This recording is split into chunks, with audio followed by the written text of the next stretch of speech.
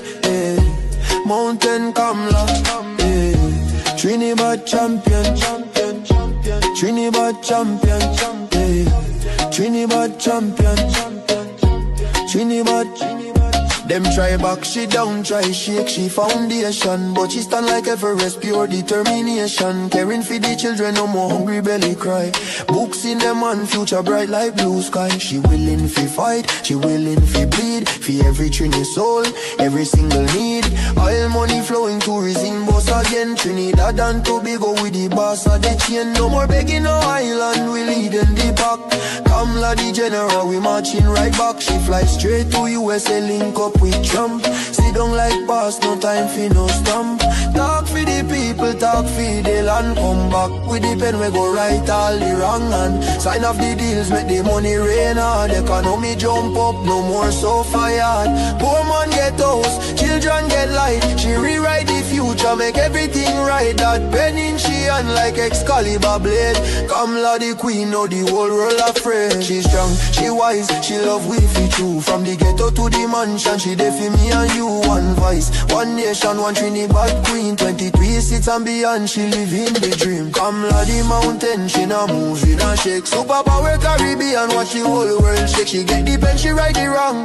Now we on top, Mountain Kamla, Trinidad and Tobago, we back on top again, Trumpin' champion, Kamla, Kamla, Trinidad forever.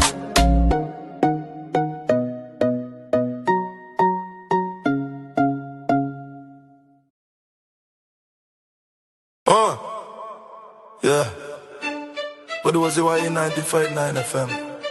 Trinidad on the airwaves. We originate, we not imitate.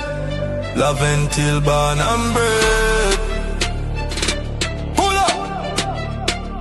We originate.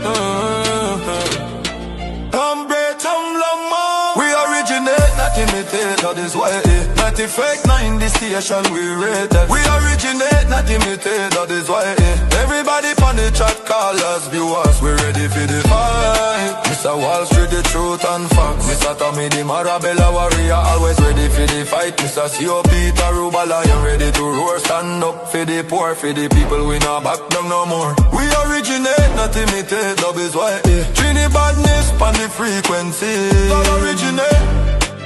Love until born and bred. Mr. Wall Street on top, speak the truth and facts. No lie, no flap. From the hills we rise, concrete jungle we own. WZYE 95.9. The people them station, the realest one. Colors light up the line, give us something strong. Chat box full of energy, whole Trini sing along. We not copy nobody, we create the wave. Trini bad culture from the ghetto we brave.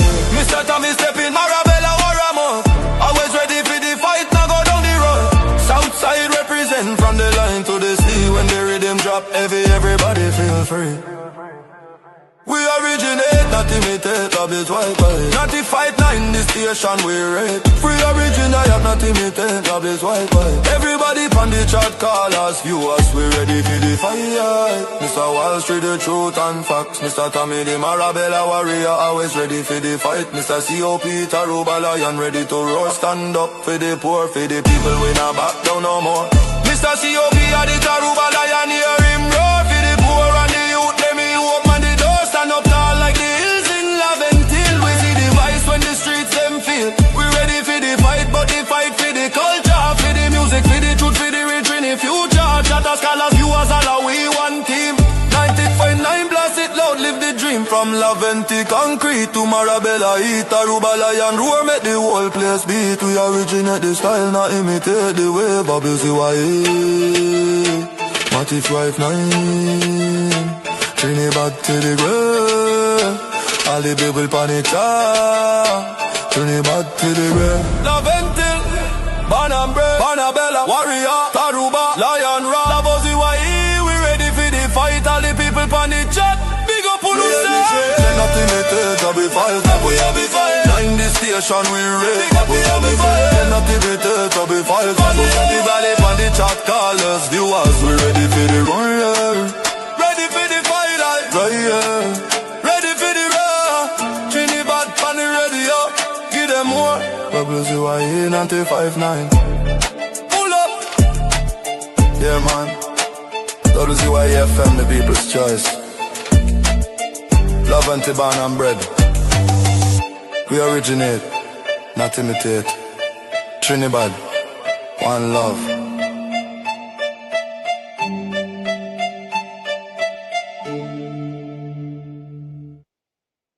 Fire! Fire! Fire! Fire! Fire! Fire! Fire! And of course, we are back with you. It's in the village with Uncle Tommy, Professor Wall Street, COP, and you on WZYE 95.9 FM. We come to you every Monday, Tuesday, and Thursday from 7 to 10 p.m. That's every Monday, Tuesday, and Thursday from 7 to 10 p.m. Don't forget, folks, whenever you join us, do your WZYE Civic Duty, share the live, WZYE 95.9 FM on Facebook. Subscribe. WZYE TV on YouTube. And you can reach us here at 973-868-1444. That's 973-868-1444 or 973-609-6509. 973-609-6509. Let me say a special welcome to the young man, the man by the name of Marshall Uncle Tommy Nisbet. Tommy, welcome. Good evening, Professor Nuss. What should I say, Walstradamus? Hey, you know, I have a next edition of Walstradamus coming up on Thursday. You know, look forward to that prediction. Yeah. You know, Walstradamus, I'll make a little prediction. Yeah. Oh, for sure. Let me say good evening to Good Harry in Tennessee. Good night, Wall Street, COP, Uncle Tommy, and WZYE. Locked on and watching from Tennessee. Yes, Good Harry, welcome, man. All the way out in Tennessee. Welcome to you. Wow. Yep. Special good evening to Mr. Florida. Yeah. You ever went? You went to Tennessee? I drive through Tennessee, but I didn't stop. Yeah, as you say that, when at Seton Hall, we used to go spring break, right? The way they call us, they used to call us the pirates. The pirates. I used to call us the driving pirates because we used to drive everywhere. Tommy, we drove from New Jersey to South Carolina, right? We spent a few days in South Carolina, and then we drove from South Carolina to Tennessee. Knoxville, Tennessee, I think it's Knoxville. Wherever the University of Tennessee is, I think it's Knoxville. Right? So, Tommy, one day, all of us went out to dinner. And the track team was like a United Nations, right? Wow. Made up of a lot of many different ethnicities and so on. Right, but a lot of us was from the Caribbean, from Africa, and different places. And we went into this restaurant for dinner, right? So, you know, we young, 18, 19. They put us in the corner in the back of the restaurant. They hide all their way. They hide we. So, Tommy, 5 minutes come, we ain't get served. 10 minutes come, we ain't get served. 15 minutes come, we ain't get served. 20 minutes come, we ain't get served. 25 minutes come, we ain't get served. So we really don't know what is going on. So one of the guys went and spoke to one of the waitresses. They said, "Don't worry, we come in just now. 35 minutes, we ain't get served. 40 minutes, we ain't get served. 45 minutes, we ain't get served." But I was the captain of the track team. I said, "Let me go, because you know where we getting served here today." And we had also go to another place. And as I given that story, our first year at Seton Hall, Tommy, we didn't notice it. They burnt a cross on one of the athletes' door in the dormitory. We don't know what it meant. Going across, he was like, "What kind of religious thing is that?" What year that was? I think that was 1978. 78. Yeah, Kobe was this That 78. that should not have been going on at that time. Well, boss, we didn't know what it was, Tommy. You remember now? I just come from Trinidad, 1977, right? I'd been in Jersey since 72. Yeah, well, Brett. And when we come and we see it, we was like, what is that? We don't know what it was. And then we were explained what it was. Right? We say, wow, we didn't know that. People used to ask me, hey, Levon, all of the things in Trinidad. I say, you joking? If you live in what? If we live in tree houses, in our tree house. I was up in our tree. I said, what? A tree house? I said, what you talking about?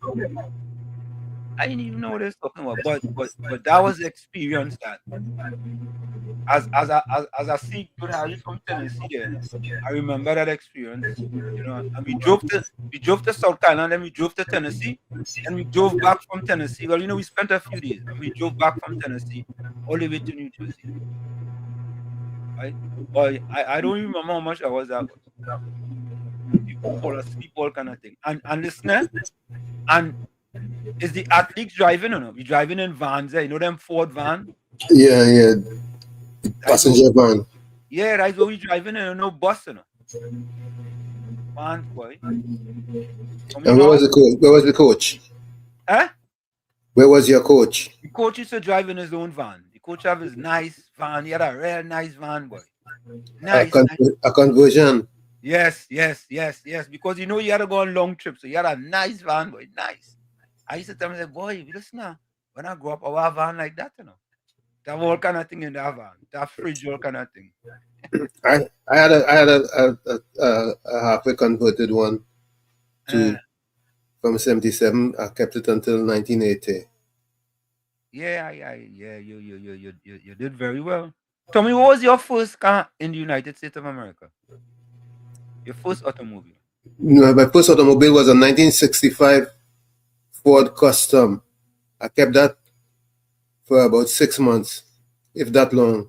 Because, let me see, I got the Ford Custom in about October of 72.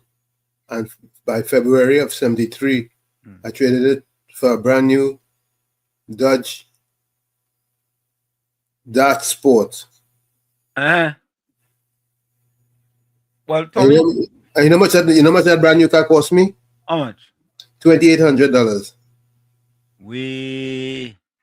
Tommy, my story is this, right? So when I came to this country, I couldn't drive, right? I didn't know how to drive, right? One of the first things I bought was a bicycle. I couldn't ride a bicycle either. So I bought a bicycle, a nice little bicycle. I had all kind of nice decorative thing on it. I turned up the handlebars and thing, and I liking myself, Come buying a bike, right? And I remember I started to work at the New York Mercantile Exchange, right? They deal with commodities, right? And I tell myself, oh, you know what? My first car was a 128 sedan Fiat. Wow. It was a stick shift. And that car, good on gas, but anytime it was under 35 degrees, it didn't start. Wow. I used to work at East Orange General Hospital part-time too. I was on scholarship, right? Running track and working part-time at East Orange General Hospital, right? And if I wake up in the morning, it was like 34.9 degrees, that car ain't starting. I just used to go out on South Orange Avenue and take the 31 bus, right? And I go on a job down on Southmont Avenue and I walk across to East Orange General Hospital. And then I started to work at the New York Mercantile Exchange. I said I had to buy a car, boy. So my uncle knew this fella who was working at this Nissan dealership in Queens. Boy. And so to me, I went, I bought, how much I paid for that car, boy? I don't remember, you know. I don't even think I paid. I didn't pay wrong any money, but I know I used to pay $196 a month. Right? A Nissan Sentra. Right?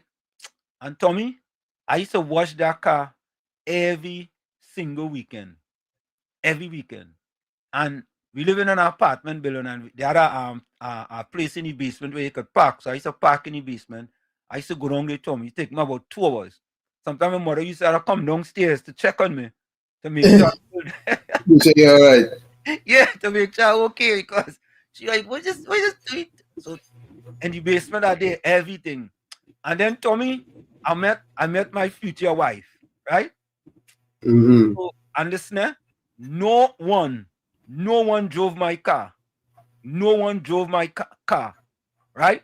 And the other thing, no one could eat in my car. Nobody, right? That is the rules. That is the rules. So tell me, when I met my future wife, my current wife, right? But told me I see she pull out something and go and eat in the car. You almost had a baby. Yeah. I said, boy, I wonder if I should tell she, boy. I said, you know what? I'm going to leave that alone. I left it alone, right? And she was going to school somewhere in Brooklyn or in Queens. She go fix up the mess. Somewhere in Brooklyn or Queens, right? And one time, told me, she asked me to borrow my car. I said, oh, good. I never lend nobody my car, Tommy. Never. Boy. I say, all right, I don't say buy the bullet. You understand? I hear you. So I lent she the car and thing, you know. And when she come back, she brought it back safely. I say, hey. All right. Yeah.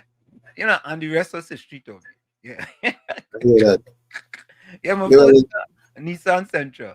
Brand my first real car, because the one that I bought in 72 was a 65 something for me to just catch my bearings on the road with. It was a 3-speed on the column, 6 shift on the column, and I don't know if you know about the fingertip stick shift. Yeah, my first car was a 6 shift. Yeah, but was on the probably down on the column. Yeah, it was in the middle. Yeah, well, mine was a 6 shift up on the steering wheel. Oh, the one where you had a thing so and bring up and thing. Yeah. But I only kept that for a few months though. I kept it from October till February. My mom had made me a promise if I passed common entrance, and she never kept. So she gave me $500 as a down payment on my first brand new car in February of 73. I got that new car, the Dodge Dart Sport, which I kept for 2 years. By then, I had started computing, so I had credit and stuff, and I was able to buy myself a 75 Dodge Charger SE. But that was one pretty car. I kept that for 2 years, and then I bought a 77 van with a getaway package. It had a conversion, not fully converted, but it had what they call the getaway package. I kept that till 80. And so on and so on and so on and so on. Well, I graduated Essex in 75, and I went to Rutgers all-night school, of course. But by the time I graduated Essex, I was already in the computer business because I'd gotten a job. One of the officers at Essex got me a job at First National State Bank as a data control clerk. So here I am, data control clerk, and I go into Essex, just about ready to graduate.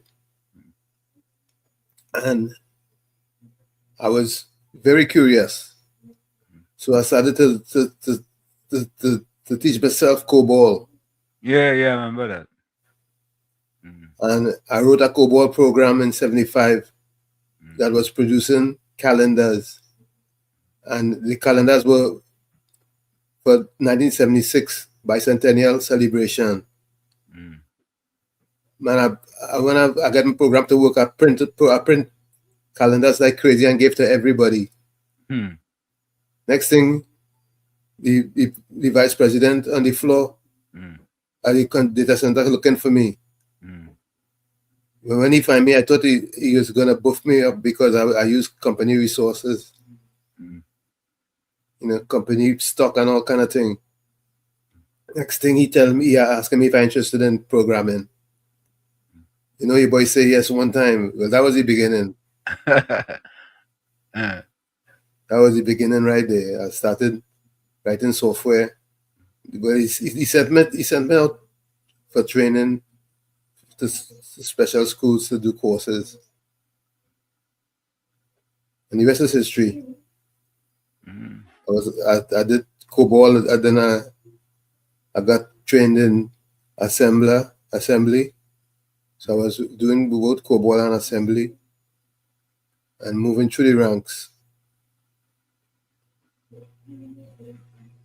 Well, I did the computer programming for 10 years. I got tired of that.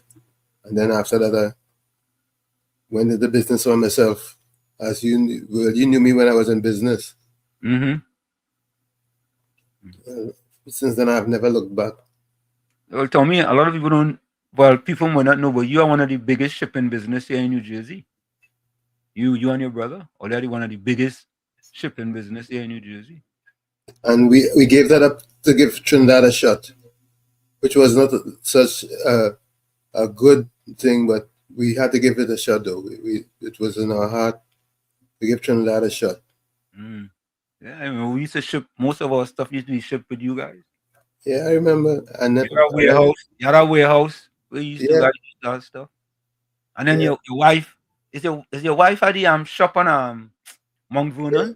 Yeah, I opened up a restaurant for my wife. Yeah, I used to go and buy my roti, man. Yeah. Friday, I go there, get my roti, man. Yeah, them is the good old days. Yeah. Them is the good old days. Yeah. So folks, there's just a little history for you all, going back. And I guess Tommy and I never look back,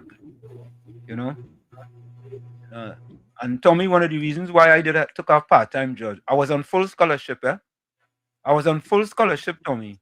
I also went to become a resident advisor. I see job opening for a resident advisor, and when you become a resident advisor, you get your own room, and you pay for your room, and they give you like a stipend of like maybe $75 a month or something like that.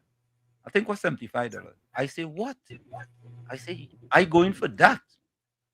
Plenty of my teammates and Michael, Paul, all them say, Lebon, we're wasting your time going and try that for you. You ain't getting that. I tell them, listen, it's better to try and fail than fail to try. Yeah. Tell me upon my one suit where I come from, where I bring from Trinidad, one suit. And it was a polyester suit, polyester. And when we arrived here on July 4th, 1977, my brother who was already living here, he says, you guys have on them two sisters? Why you guys wearing them two sisters? I said, two sisters? What are you talking about? Polyester. Yeah, polyester. Yeah. He said, come to the car quick. I want my friend to see all you all. Tommy said, upon my one suit, boy, to go to the thing, to the interview. And the interview is a group interview, right? Wow. And I am the only person sitting there with a suit. You understand? Everybody else casual. Yeah, you understand? So I know that you don't get a second chance to make a first impression, right? Yeah. So I sit down with my suit, and I had a friend who was a resident advisor before, and she told me, she said, when you're going there, you be the first one to answer all them questions. Don't let nobody answer. But tell me every time they throw a question, I first one to answer. Yep. Yeah, first one to answer. Well, tell me when the time come out, I think we had like about 2 or 3 interviews. When the time come out, boy, I got a thing in my mailbox saying that, you have been selected to become a resident advisor. I say, I went and tell all my friends and them, Hear them. Hey, Lebon, you really get that in truth, boy? You really get that in truth? No, listen, I was on full scholarship, because my books was paid for, my food was paid for, everything was paid for, right? But I still need a little spending money. And Tommy, with that little money I get, I never forget this. I went to Bamburgers in downtown Newark. Wow. Right? And I bought a 19-inch Quasar TV, color TV. Wow, what a thing. Yeah, a 19-inch Quasar color TV. So a big now, Tommy? A big, a large. Yeah, you have color TV. I have color TV in my room. So we got movie night. Yeah, everybody come by you to see this and see that. Yeah, I have movie night, all kind of thing, boy. I'm big in the dance now, boy. Big in the dance. Yeah, man. Them times, boy. Yeah, boy. Them was good days. Let's go to the chat. Hey, Monica kind of restore some. Yeah, she coming first. Yeah, because Monica always used to be first. Now Monica back. Monica, welcome back. Even though she used to be in the chat. Monica was first in the chat today. Welcome to you, Monica. She says, good afternoon, Uncle T, Professor Warshid and Mr. COP. A pleasant good afternoon to you. Hopefully COP will join us soon. Ramdeo Baijo, pleasant good afternoon to Professor Warshid, Mr. Tommy, COP and the village. Yeah. Ramdeo Baijo says blessings to each and everyone on the live. Yeah. Ramdeo Baijo, I pray that the Almighty Lord bless the village for bringing to us an informative program. Clinton Williams, good afternoon, Professor Warshik, Uncle Tom and the village, including COP, blessings. Uranus, a pleasant welcome. Good afternoon, Professor Wall Street, Uncle Tommy and COP. Hafiz Mohammed, good afternoon, Uncle Tommy, Wall Street, COP. Tommy, Batos was first last night, right? Yeah, Batos. Yeah. One trick again. One trick.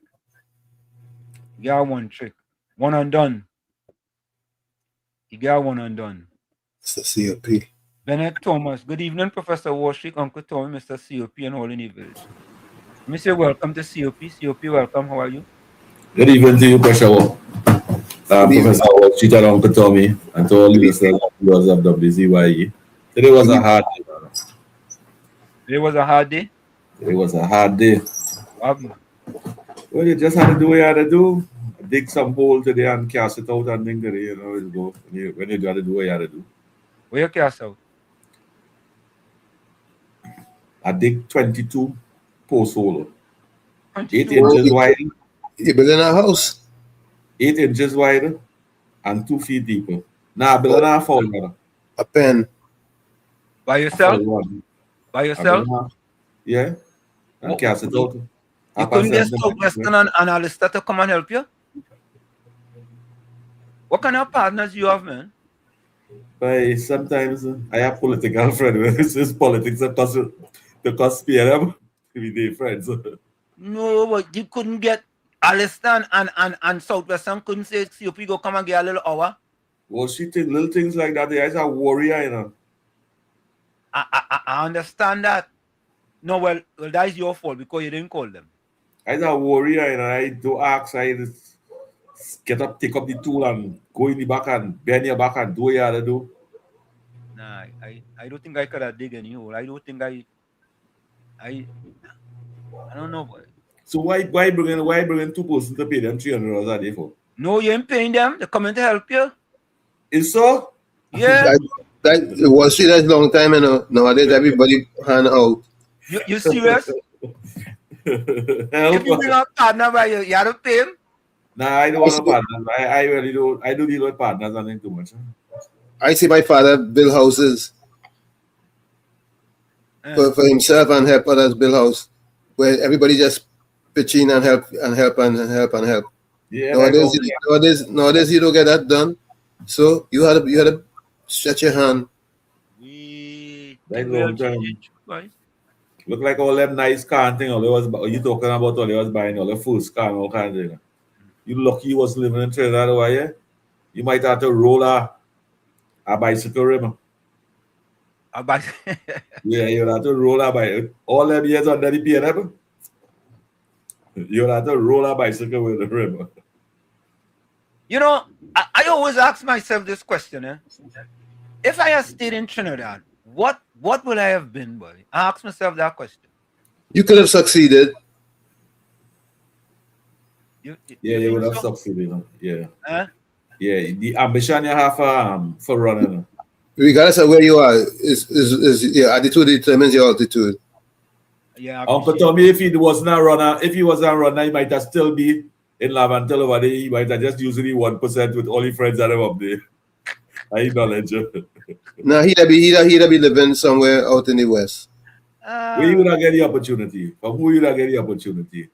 99% of the people that will have until they get an opportunity, you would have been the 1% that get the opportunity. I appreciate that. Yeah, the attitude determines the altitude. Yeah. Your ambition for running? Huh? Your ambition for running? Take it to your destiny. No, I've been told that. I've been told by many people to say, boy, Wall Street, your discipline in running, that discipline that you have, that can take you in anything. You know? Yeah, that make goals and dreams come true. Yeah. Kirk is right. So I just say thank you all very much. So Ishwa Singh, blessings and welcome. Helen Matthews, Professor Wall Street, Uncle Tommy, Mr. COP, and all WZYE listeners, pleasant evening to you and your family. Hey! Oh, wait. Tommy, your partner gave a key phone. Soul? Yeah. She gave back your phone, boy. Oh, God. Good night to you, Caribbean Soul. Yeah, Caribbean Soul, there's been some rumors going around that the significant other take away your phone. And she gave you back tonight. She gave you a little half an hour tonight. You know. This way you can get back the phone Tuesdays, Thursdays, and Sunday. No, she said one day. Not Monday. So that the rumor, and I never call no names who start a rumor Caribbean Soul, but just like I saying good night to you, Caribbean Soul, and your wife, good night to you. You get him on wife already? Yeah, you got to marry bad. Okay, all right. What Caribbean Soul will she take with your phone though? Wherever you Volkswagen and Koki, I know more, you know. He had two separate eyes now. He changed it. Honestly, he changed it. Two eyes now. Yeah. Why you put so far apart? No, he ain't Koki, I know more. He said good evening, They say all the little child in the committee calling them Koki. You see that near one at that? Oh, God, you know what that? Judy, I well. Hello, Washington. What's Puha Day? What's what? Puha Day. Kuva Day? Puha Day. Puha? Who said that? Well, Sang said that about soul. No, I don't know what that is. Puhara. Yeah. I don't know. Puhara. Yeah. Yeah, well, he mama going by your friend, you can tell him that. You know, they're Puhari a lot, be sorry. All right, it's mama guy. Okay, let's see what them thing, Yeah. Kevin George, welcome. Kevin George, good evening to all in the village. Good evening to you. Good evening to you, Kevin George. Blessed evening, Pro Uncle T, and all the villagers. Hope you all are having a tremendously blessed and productive day full of God's richest, choicest blessings. Good afternoon to you. Santa Cruz, welcome. Good night, WZYE crew and my friends and all the village chat. Malasukai, welcome to you. Pleasant good night, blessings to you all. After Almighty God. Rajendra Maharaj, pleasant good evening, Professor Warshik, Uncle Tommy, and Mr. COP. Just cool, good night. Good night to all on the chat. Gordon Gangachana Jaijan Joseph says, I greet each of and every you, especially the good, the not good, and the different. I hope you all have a God kind of evening and night. Good evening to you, Gordon. Yeah. A pleasant good night to Mr. Warshit, Uncle Thomas, COP, and all in your lives. Sumitra Bejan, same to you. Old song say, cover my teeth so I won't lose it. Good night to you. Cover the hour. Old song, put some braces in. You ain't got to worry about it. Gordon Ganga Shana Jaijin Joseph said, can you turn up the volume on this TD Jakes, please? I don't want anyone to say that I did not hear him. You hear him, right? You hear him? Yeah. Marilyn. You ever go to this brother church? Nah. I never went. I like the message, you know. Yeah. The message. Yeah. If it's one thing, they have touching words, eh? Yeah. If it's one thing with that pastor, there's no words in it. What the real good at work. They're real good. They're wordsmiths. Yeah. Very, very good. They're very, very good. Angela, I want to learn words. I want to learn the words that you have. Who's that? If I have to learn words, yeah, I would like to learn the words and them that you have in your brain. The knowledge that you have in your brain. Yeah, what I do. You could do that. That's easy. Yeah, I wouldn't want the pastor.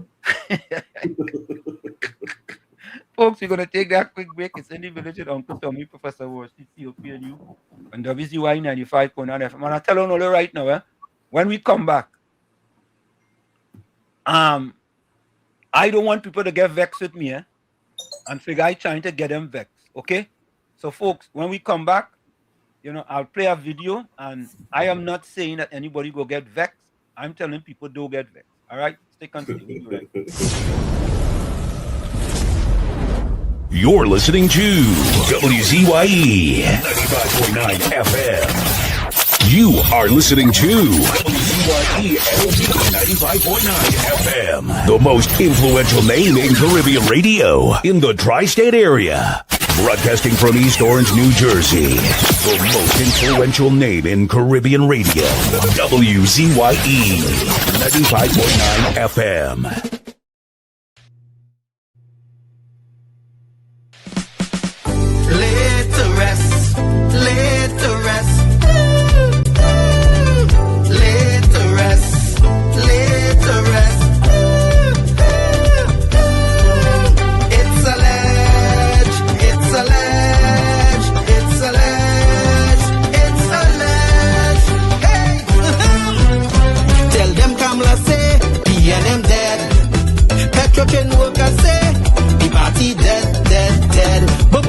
Missing from the treasury, corruption with taxpayers' money. The end is here, security. B&M dead. Hey, tell them Munilal say B&M dead.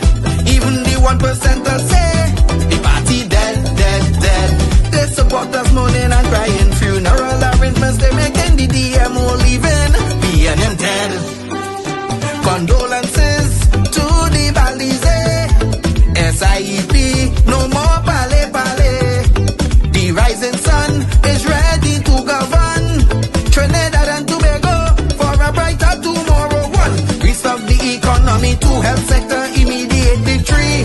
Abolish crime. Put sports on the front line. 4. Every pipe must have water. 5. Roads smooth as 6. Provide people with work. UNC and making jokes. Tell them drilling say B&M dead.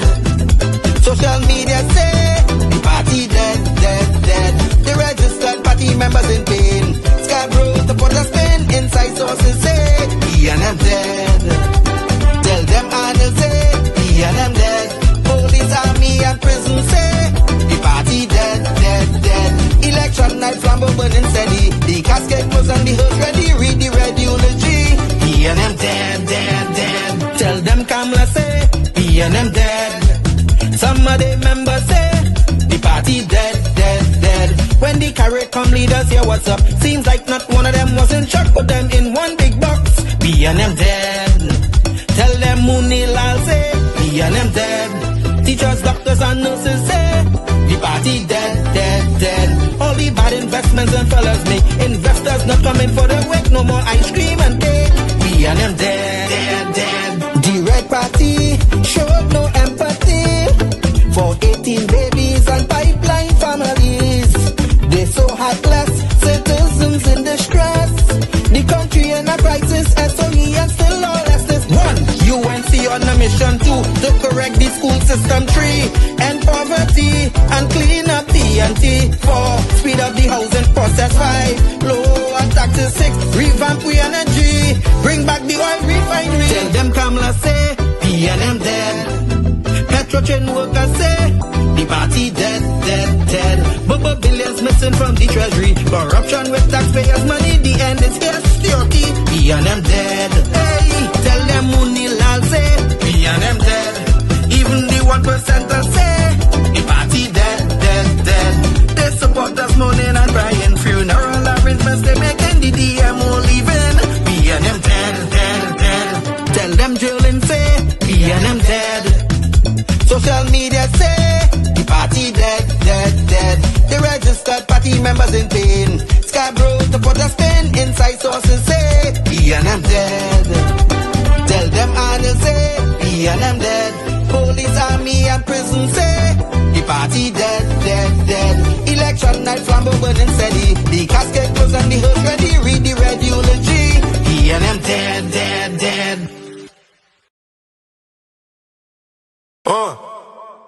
Yeah. But WZYE 95.9 FM. Trinidad on the airwaves. We originate, we imitate. Love until born and bred. Pull up. We originate. Hombre, we originate, not imitate, that is why 95.9 the station we rated. We originate, not imitate, that is why everybody on the chat call us viewers. We ready for the fight. Mr. Wall Street, the truth and facts. Mr. Tommy the Marabella warrior, always ready for the fight. Mr. C.O. Peter Rubala, you ready to roar. Stand up for the poor, for the people, we not back down no more. We originate, not imitate, that is why Trini badness on the frequency. God originate. Love until born and bred. Mr. Wall Street on top, speak the truth and facts. No lie, no flap. From the hills we rise, concrete jungle we own. WZYE 95.9, the people them station, the realest one. Colors light up the line, give us stunning strong. Chat box full of energy, whole Trini sing along. We not copy nobody, we create the wave. Trini bad culture from the ghetto we brave.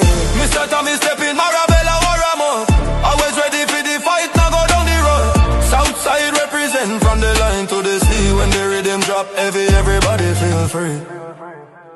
We originate, not imitate, love is white boy. 95.9 the station we rate. We originate, not imitate, love is white boy. Everybody on the chat call us viewers. We ready for the fight. Mr. Wall Street, the truth and facts. Mr. Tommy the Marabella warrior, always ready for the fight. Mr. C.O. Peter Rubala, lion ready to roar. Stand up for the poor, for the people, we not back down no more.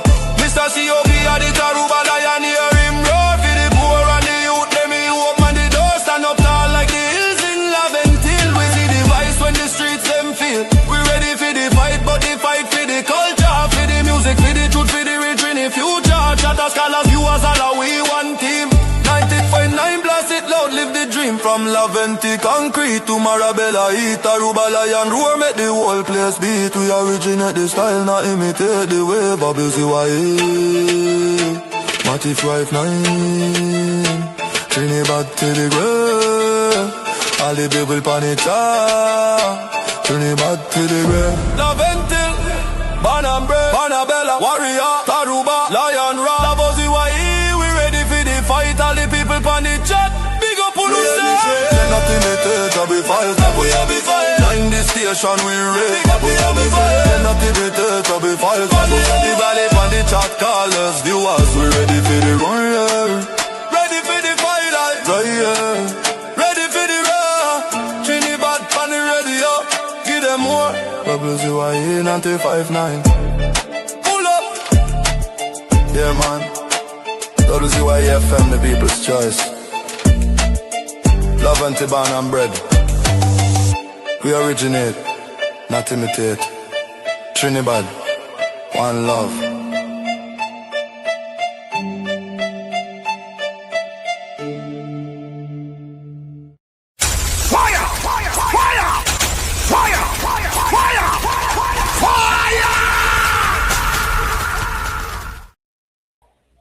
And of course, we are back with you. It's In the Village with Uncle Tommy, Professor Wall Street, COP and you on WZYE 95.9 FM.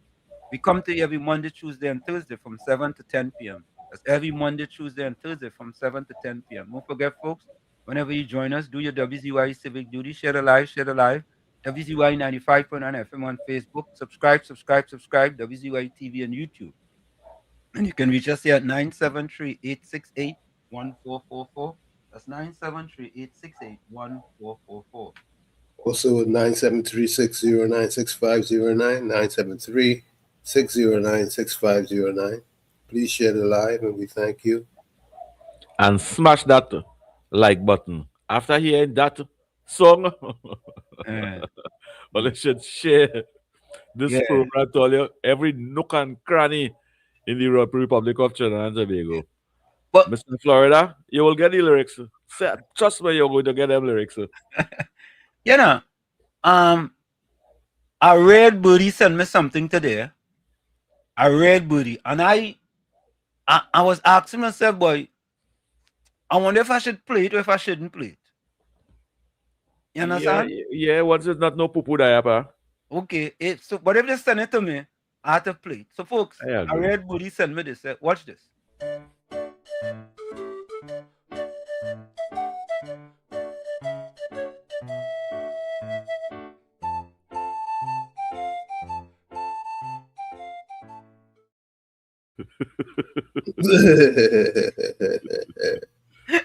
Oh Lord! Everybody thought what already too. Yeah, watch that again, folks. They send me this. So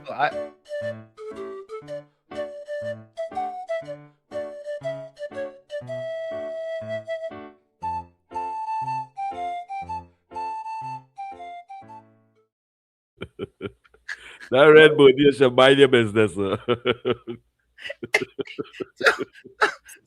the red booty sent me that. So I say, let me play it. But I promise you all. I don't think anybody will get vexed. You think so? Nah, that's not something for anybody to get vexed. But because I red booty sent it to me and he red booty sent it to me. Yeah. They say, but listen, he ain't get vexed because he went to the market. A person talking about Ganga Chana and he thought was he. Yeah, he turned around boiling water. He turned around. That name. I don't find out who calling your name. Right? And he's the first one that's called you and say his name is Gordon Bernard Maloney. The what? The fourth? Yeah. Yeah. And you going in the market and you answer to Ganga Chana. You say it's COP here. Let's COP. Where's COP? I ain't get it. But anyway, folks, here's the video. And again, you all, I'm gonna tell you, give you guys my opinion, and COP and Tommy's gonna give the opinion. But you all look at this.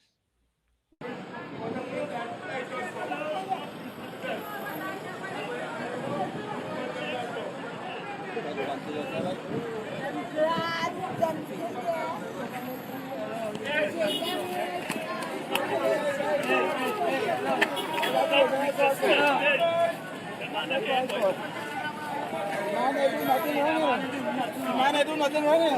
What is all there? What is all there? The man pack up in the taxi stand, you know. And they're harassing the man. And the man pack up in a taxi stand. And the man have a taxi badge. Right. The man is using no action, nothing. The man never do nothing. The man can't do a word. Hey.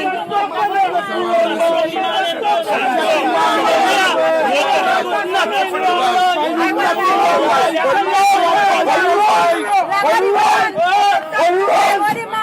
wrong.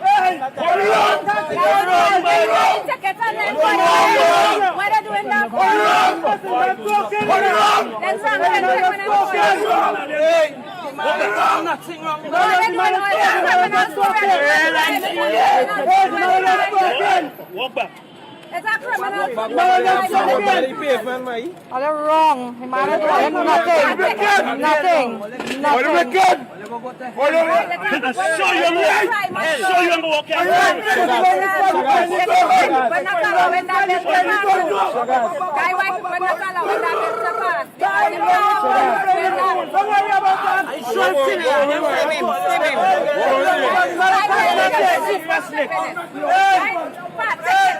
Yeah,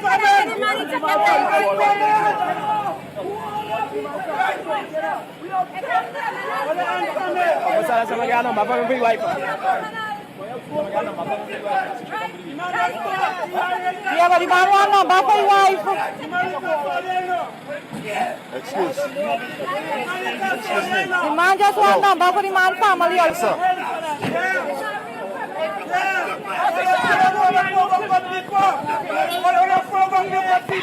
Your wife?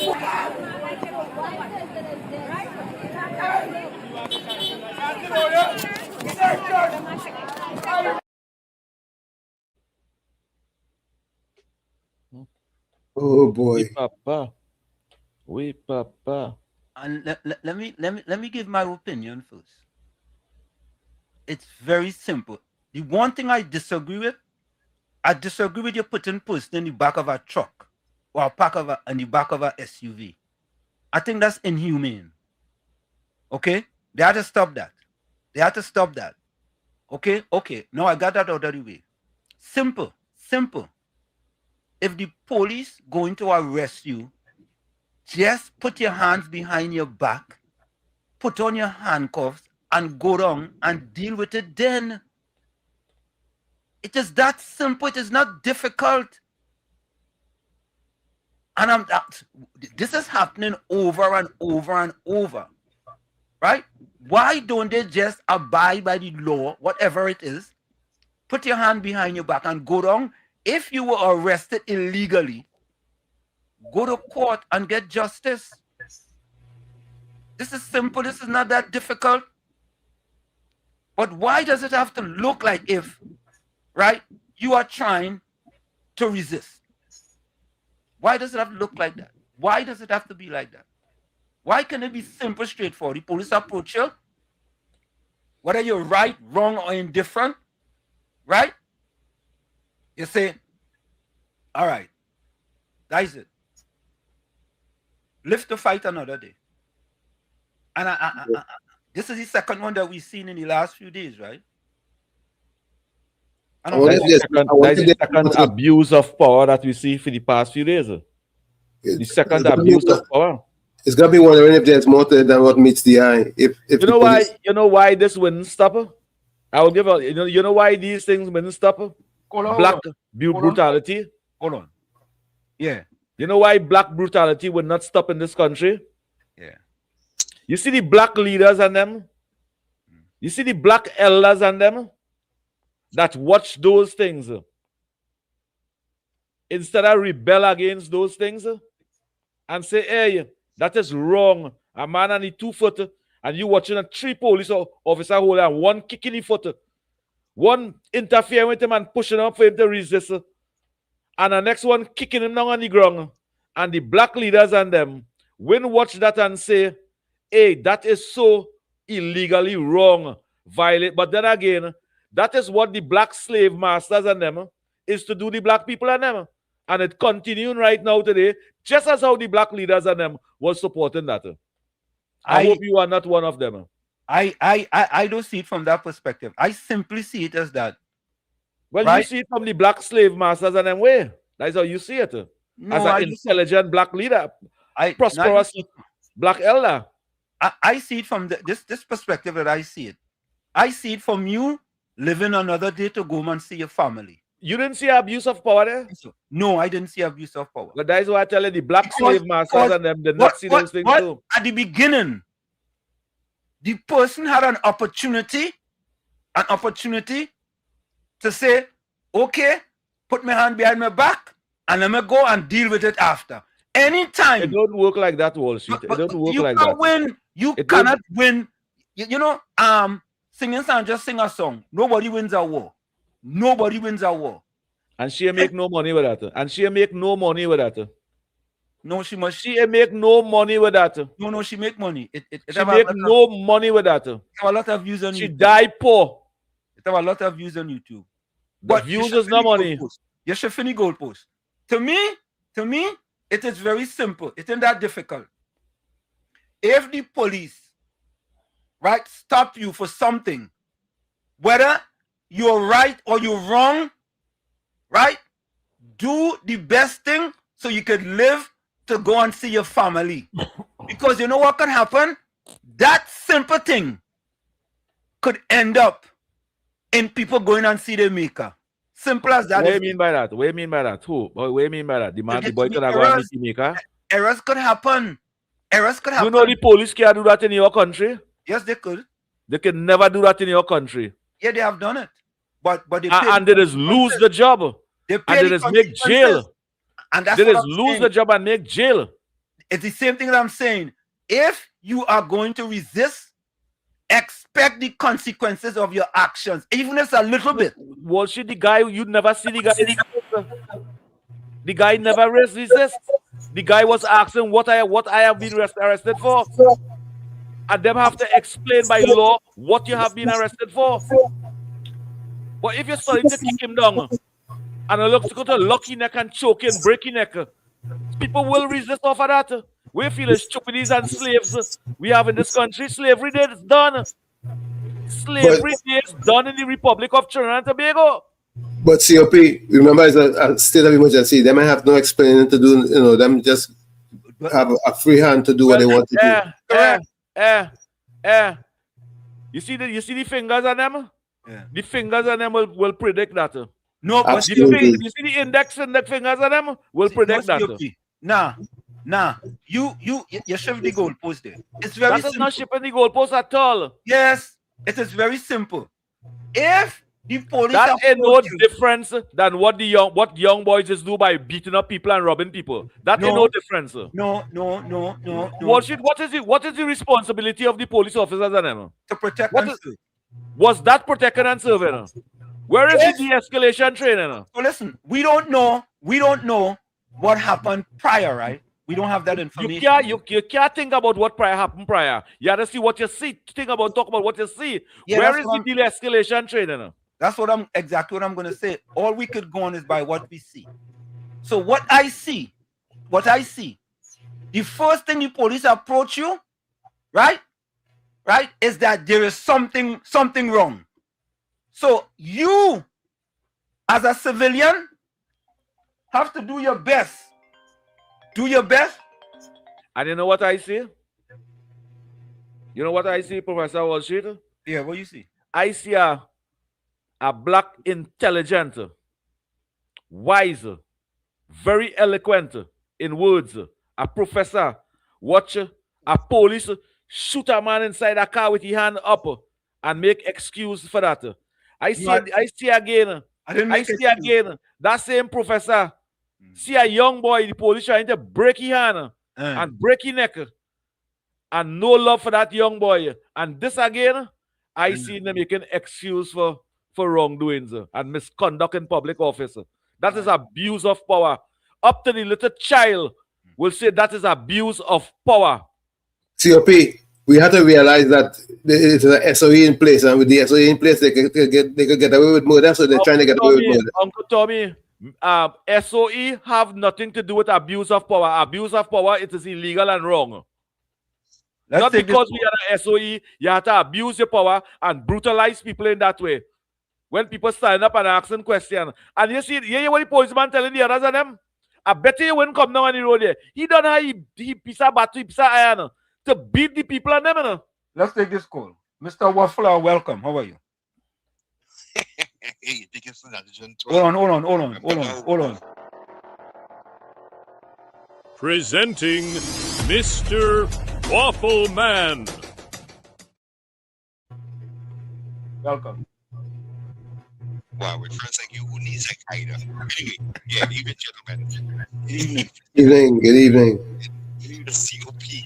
Hey, Uncle Tommy, even a state of emergency could be an abuse of power, you know that, right? Whether it's justified or not, that could be an abuse of power, you know. Yes, it's a state of emergency. But, think about this situation, man. Look, as I said earlier, and I agreed here with Wall Street, there's a process in place. Let's take, for example, if Brent Thomas, if somebody else other than Brent Thomas, really Brent Thomas case, right? He's only the little black boy, the little black man, or the vendor, or whatever, if you don't have the resources of a Thomas, you have to smoke your pipe, you know. Yeah. So it's really sad, but you know, here in Trinidad, the police, what is PNM or UNC involved? Tell me something, or in charge. How come them fellas them still up to this day in the 21st century? Why are they? I don't know why they're resistant, but they are so adamant and not wearing body cams. And something really, really wrong, boy. Really, really wrong. I don't know, man. You know why it's wrong? You know why they're not having them thing? Because black leaders not standing up. Black leaders supporting those nonsense and them. Black leaders supposed to stand up and say, hey, police won't have to wear a camera. We want camera. Fight for that. Fight for that. But they're not fighting for them thing. They're watching the brutality of young black and just keeping a blind eye. Why the Prime Minister called Trinidad a lawless dump? Eh? Why the Prime Because Minister called Trinidad a lawless dump? Because of the politician and them was thieving money and affixing with schools and hospitals and she wasn't speaking about the citizens of this country. She wasn't speaking about the poor people in this country. She wasn't speaking about the person in them who trying to look for a living. Trying to look for a living and the police coming and brutalizing them. And all over the country, the police and them doing that. Moving down vendors' stall, breaking down vendors' stall, locking them up. Provide work for the people and them. Go ahead, finish your contribution. With the title you give that video, you say, well, I think we're lawless, you know. Listen, from a person who's not aware of Trinidad and what Trinidad is given, all that, Trinidad and Tobago, what Trinidad. Now, they looking from the outside looking in, they would think that, hey, it's lawless because of the person who being arrested. Shouldn't there be something in there that at least show that, you know, that that lawlessness could also extend to both the police and the system or whatever? I don't disagree with that. I agree that the police can also be lawless. I don't disagree that. However, I'm just talking about what we see. Right? There are things we don't see. And to me, what I see is that the easiest thing for you to do, you know for a fact the police are the authority. Right. It is simple, right? Yeah. No reactions to make the police feel that you are resisting. Right, correct. None. I told you know. Simple. Some of my friends say that when I stop you, two things are going to happen. You either get a ticket, you don't get a ticket, or you get arrested. One of these, correct. One of these three, right? And the person who can make the outcome of that situation is the person who don't have the empowerment. The empowerment of one, a badge, a gun, and the law. Right? Yeah. You are at a disadvantage there. However, that disadvantage might be just temporarily. Hopefully you go before a judge, right? Or a magistrate who is reasonable enough to see the situation and deal with it. But I don't know, bro. The Trinidad Police Agency seems to be the only police agency in the world that, regardless of who in power, they just seem to be marching to their own drum, you know, to their own beat, boy. I don't know. Anyway, guys, let me get out of here. Upstate. Take care. Bye. Thank you. Yeah. I mean, I think this is very easy. Very easy to deal with. And to me, in this situation, the two situations that we have seen so far, right, there's absolutely no abuse of power. None. Because what happened is that this thing is going from 0 to 150 miles per hour in less than 5 seconds. And there is a person who can totally control that. Totally. And that is the person who is the civilian. Because at the end of the day, right, the police is going to come out to be right 95% of the time. The white man is be beating the little black slaves and them, raping the mothers, raping the daughters. No. And you know what the black leaders and them must be doing? They should keep a blind eye towards that. No, this have nothing. And up to this day, they're still doing that. This have nothing to do with that. Nothing. Absolutely But nothing. the black slaves and them was being abused, right? And the rights was being violated, right? But this have nothing to do with that. Absolutely nothing. This are 10 times worse to do with that because slavery done. So if certain people are being stopped for whatever it is, you didn't hear the majority of the people them saying the boy ain't do nothing. Or just the boy ain't do nothing. You didn't hear any people them saying who stand up and witness and everything. All right. The people who was videotaping stand up. The majority of the people them saying, officer, what the boy do? The boy do nothing. He answer all you. He tell all you nothing. Okay. If he do nothing, why don't you just politely submit and go down? If you ain't do nothing, why and go in the station and get locked up and lose your thing and leave your car there and all but that. You didn't do nothing. If you didn't do anything, politely submit and go down and deal with it there. Where is the why it is LS not asking where is the de-escalation training from the police and them? Why it is we not asking those things? Where is the protect and serve discipline? Because it's very simple. It's very simple. Did you see the policeman, the black policeman, kicking the fella for him to fall on the face? Did you see that? And what part was that into? Go answer the question now. What part was that into? Did you see why 2 police officers was holding on the fella, abusing his rights, was holding him down, and next one was kicking him? How you go arrest someone? How do you arrest someone? By violating the rights? No. How? No, you see?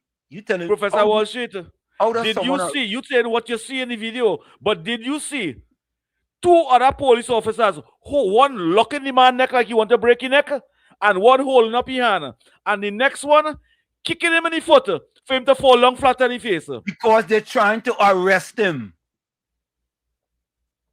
That's how police officers arrest people. Well, anytime you resist, this is why the population don't have confidence in the police service. All right. Let's take this call. This is why the population don't give information. Because it have humane way you can do things. It have brotherly love, you can do things in that way.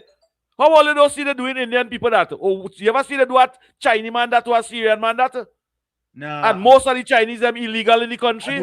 I don't think COP that. I don't think you could use that analogy. That's not a but how you mean? All right, let's take this. Because all the support the future of black rights being violated right through. And that is what's wrong. Lawfulness we support. Caller, welcome. Dave, welcome. Good night, Professor. Good night. And I don't matter who think I wear. Good night. I independent and happy. How COP going on, sir?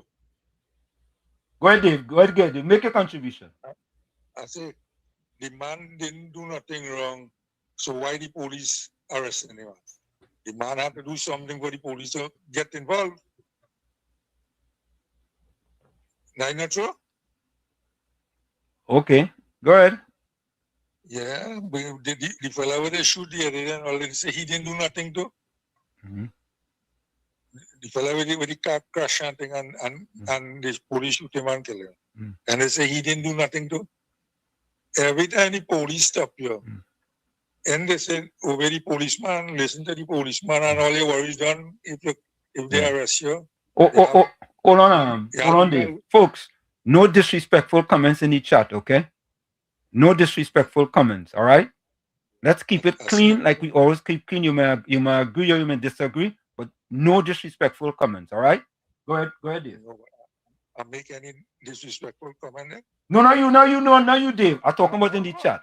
No, you. Yeah. Go ahead. Okay. Yeah, so when the police stop you, all you have to do, obey the policeman. If they say on the arrest, okay, fine. And let me go away. But I find... Yeah, you could do that because you have money.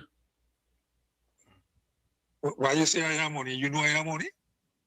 That's why you take lock up and go down just so, but it all that black boys who had that money. No, you encouraging them kind of thing when they're doing them kind of thing. Why you go and fight for the man? That's what I'm doing. I is fighting for you. I'm fighting for equal rights and justice. No, but you only balling black man and black man and black man, and they can't do Indian. Why you talking so? Oh, that bother you? That offend you? You feel them talk. It offend me, but it offending plenty people when you're talking so. When you're talking like that, you're showing people how you're talking. You don't talk like that. Look how professor talking. I talk like independent. Talk like how, with the arrogance in your voice, your real song and arrogant there. You could have beat the police and the policeman if they ride with you. The way you going on. You don't talk so. You're live on TV and radio. Won't you just cut off this man for me, please? Yeah, let him talk. No. Yeah, you know, but no, I just talking how I feel, how you talking. You hear you talking? Cut me off. Are you saying nothing wrong? Anyhow, good. Dave, gotta make a contribution, Dave. Dave, gotta make a contribution. No, well, I cut him off now. The man said cut me off. No, Dave. Yeah. Nobody is cutting you off. Make a contribution. Yeah, well, I find what I see the police them do there, to avoid that confrontation with the man there, according to you, let the man just go with the police and fight the case in court. Yeah. I see nothing wrong there. Because they didn't abuse the power there. They arrest the man. And that's how they arrest a person when they resist an arrest. Right? He want to go down quiet, so they have to take him and carry him. He had to do something for the terrorists. Thank you, Dave. Thank you. I'll look on and listen to all of it. Thanks. Yeah. So, folks, we okay. Let me see this. Southwestern, welcome. Good night, Professor. Good night, Uncle Tommy. Good night. Honorable President of the Vulnerable and Hapless of Society. Good night to you, brother.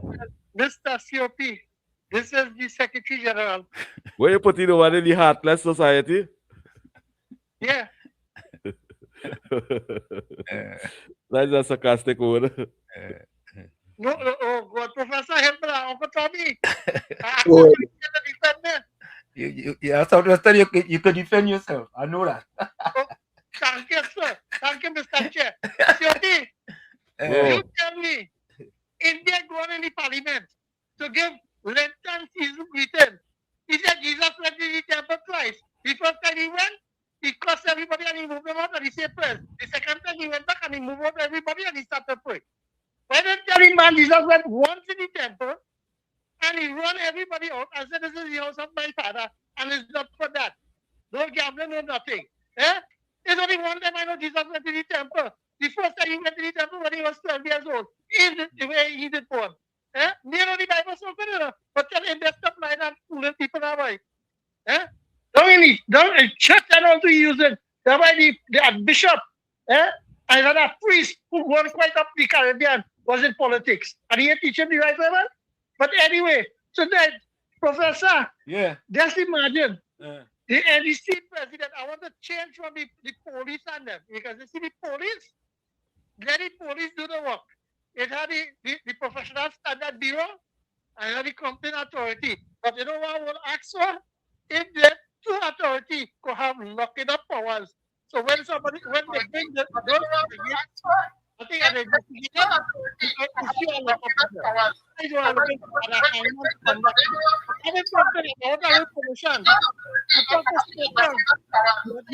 Hold on. Who getting again a little feedback? Hold on. Yes, sir, yeah. I think I know what. Okay. I'm already bed here. I don't want the wife ironing. Yeah, come on under the bed. Come on under the bed. No, I can't come on. She ironing. She never stay under the bed. Well, go under the couch. No, boy. The mistake the whole sit down. Go ahead. Yeah, so I want to tell Stuart Young, I know see why it is done yourselves, and everybody's making mischief, and they know what is the rights. But anyway, Stuart Young, Gerard Ramdin, expose your boy. We was thieving all the money from NGC as energy minister, and never pay the NGL stockholders and them the money. And the shareholders and them with the IPO. So there's one margin different. But Professor Dr. Tommy, I'm looking to make a little donation to the DPP office. I'm looking for a good big desk so that we could put a good desk there. So them file and them got lost on the desk. And we're looking to get workers to send down there. So we are telling the ministry to vet them and put them there so you can get the work done fast. Because what that Professor Dr. Tommy is real thief and it's so much too much a thief to break my economy by. And just imagine, any and them they have no sense of direction. I want them to come out and start to say how much money they leave in the treasury, how much investment they leave, how much negotiation they settle. Because Uncle Tommy, that affects the police and all too, because they can't get the salary and the PPE. I hope there's a good day. Thanks for your time. Thank you. But I know you'll give me other time, but I'll cut it short. Thank you. Okay, Southwest. Well, straighter. Yeah. You see the people and them who message, you know, and say, you know, COP illiterate and thing. COP. I not supporting COP, I just said to people, no disrespect in the chat. All right? And they will be blocked.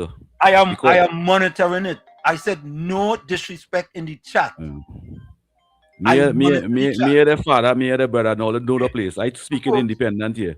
No disrespect in the chat. All right? No disrespect. But COP, we had to keep it one. We had to keep it full 100. Yeah, but you remember when the disrespectful towards me? Wait. When the disrespectful, let me handle it. All right. But let me handle it. I seen it over here now. All right. The ones who disrespect, I just delete them from my phone. I go handle it. Let me handle it. Mr. Florida, welcome. Let me handle it. All right? Good night, Mr. Hanson. Good night, Mr. Tommy. Good night, Mr. Supi. And good night, everyone. Yeah. Now, Mr. Hanson, I agree with you with that police incident. Because we as a citizen know you're under state of emergency. And they know it's public knowledge that some of your rights are being taken away from you because of the crime situation and the SOE. So all you have to do is be a law-abiding citizen and follow instructions. Now, when you go into the police station and if they hold you with wrongful accusations, you don't have resisting arrest under your belt. And you could take a lawyer now and you could deal with this improper treatment you get under the state of emergency. You see, the thing is, we have to set an example. And not everything, we know there's rogue police. And we know there's disrespectful police. The training must be done. But we as citizens have to understand, if the crime don't go down, we'll always have a SOE because of the crime, because you won't get investment in the country. It have nobody coming to invest in our country where the crime rate is very high. And the citizens supposed to say, hey, we need to pass up to this because we need foreign direct investment, we need money. And start to follow the rules and regulation and be a law. So society in America here, when they set boundaries and stuff and they do go in this road and that, everybody comply. When they had the shooting at the school and they had certain curfew and certain things outside, we had to abide by it. We couldn't go against the status quo, otherwise we will get arrested. Now, the gentleman asking, why are you going to arrest me for? Be civilized, say, all right, take your handcuff, go, and when you reach in the station, and if you find something not right, you have the right for a lawyer. That's one of your rights. You have the right to remain silent and a right for a lawyer. So we need to think more and start to act like civilized human beings, not animals. You know what I mean? Because this fighting and on the streets of police officer and then, yeah, that's the real police officer, but come on, man. Let's be a civilized society, an educated, civilized society. All right, look on. Thank you. No, it doesn't mean to say that they don't have certain police officers who may be very disrespectful to people and talk to people in a certain way and certain tone and stuff. Yeah. But you know what it is though? I'm glad to see it's about time in Trinidad and Tobago that people realize that when the police stop you, right, you stop. When they stop you, you stop. Right? And don't let it get from 0 to 150 in less than 5 seconds. Simple. You could control the outcome, you know. You could control the end, you know. You could control the end. And if you don't control it, one bad move escalates the whole thing. One. If they're on your feet and you put your hand behind your back and they're going to arrest you, they don't have to take you down on the ground. They don't. Right? I mean, it may sound very simple, you know, why you have to do this and why you have to do that. The first place, why don't you just obediently do what's asked of you? And simple, right? And That's what the slave masters is what them do. Yeah, this has nothing to do with slave masters, though. You wouldn't see that. No, but it has nothing. It really has nothing to do with slave masters. And I will be the first one. To talk about Martin Luther King. To talk about Malcolm X. Today, Martin Luther King, Malcolm X, go ahead again. Nelson Mandela, Kwame Ture, go ahead again. Marcus Garvey, go ahead again. All of them. And you know what? Today, them ashamed. To see how black, this deny black and deprive black. No, that ain't nothing. Yes. That have absolutely nothing to do with black. Yeah, because let's see it that way. Let's see it in a hoity-toity way. Anyway, Anderson Wilson, welcome. Let me say hello Anderson to all Wilson, good night to you. Let me say hello to all the people on the beat. A special wall out to all of you. You know how much innocent people we have in prison. You know how much innocent black boys that have in prison. Them same kind of brutality and just lock them up. And mothers and fathers can't help them to come out. And they become criminals. Let's take this call. Anderson, welcome. Mr. Good night, everyone. Mr. Walsh, Uncle Tommy, my partner COP, and my boy KFC. I know you're listening. Yeah, good night to you, KFC. Kingsley, you can't get no good night. Why you come here? Why you go ahead. Sorry. You can't get no good night. I'm 52 years. He doesn't know who listening. Okay, all right. Yeah. I Charles, good night. Sharon Felix, all of them listening. They're listening. Juliet Davy especially. Good night, Juliet, darling. Yeah, they'll be listening and telling all you. If I only say, show my Wilson now. My sister got on here calling you. Yeah, but I don't call your name on the radio.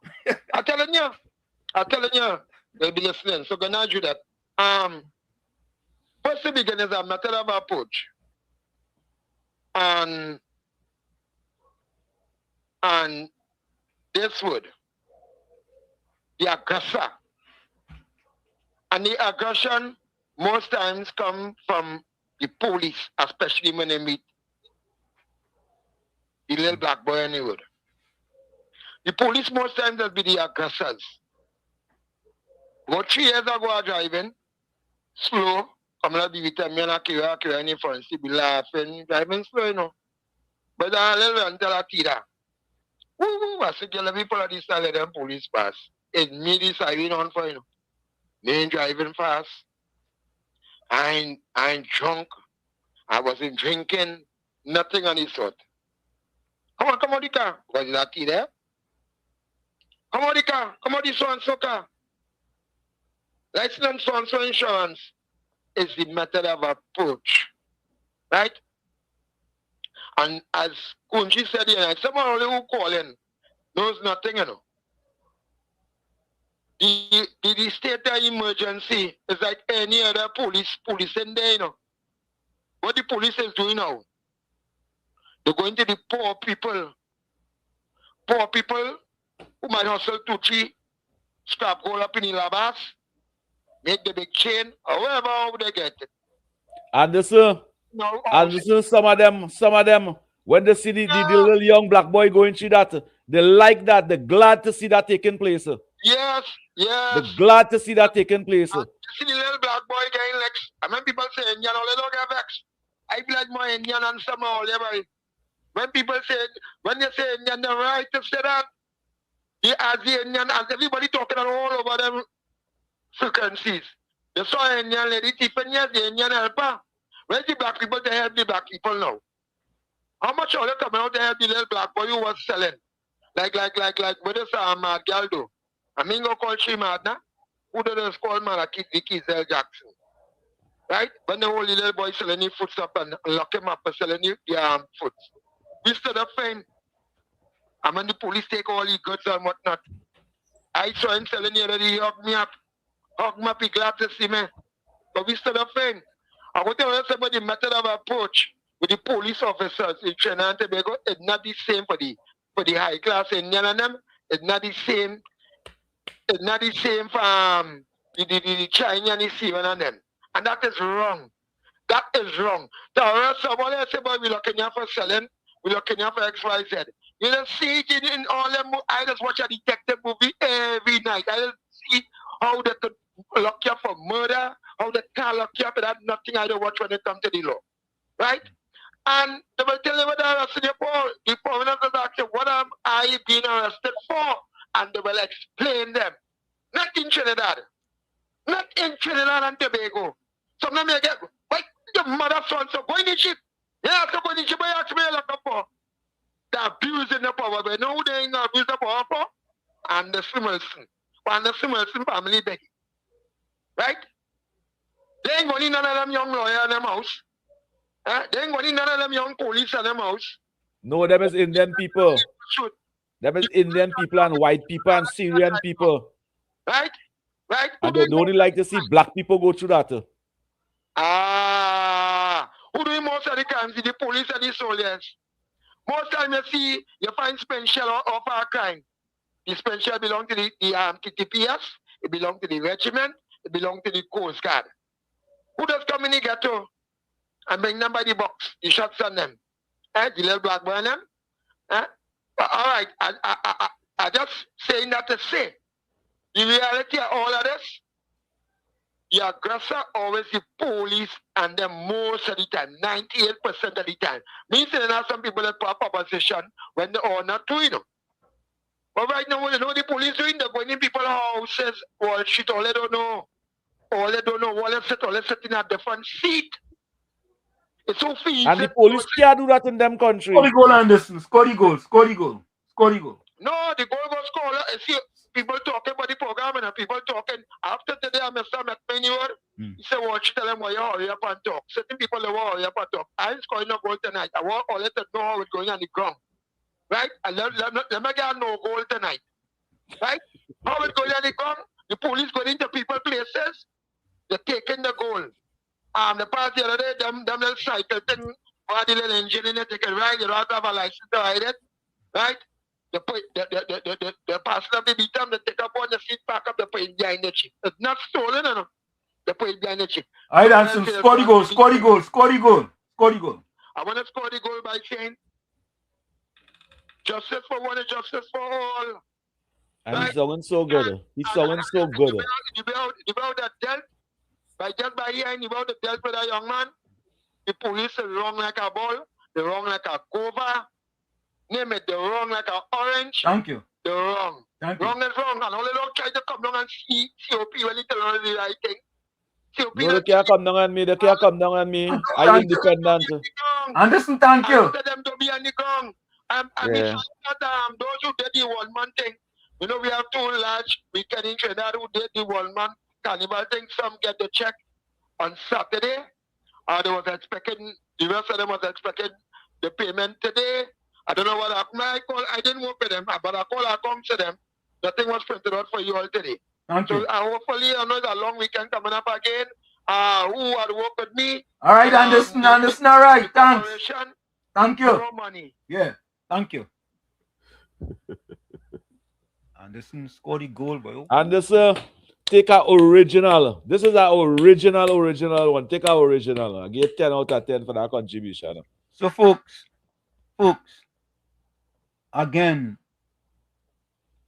I wanted to. So that SOE don't mean a thing. Basically, that's what he's saying.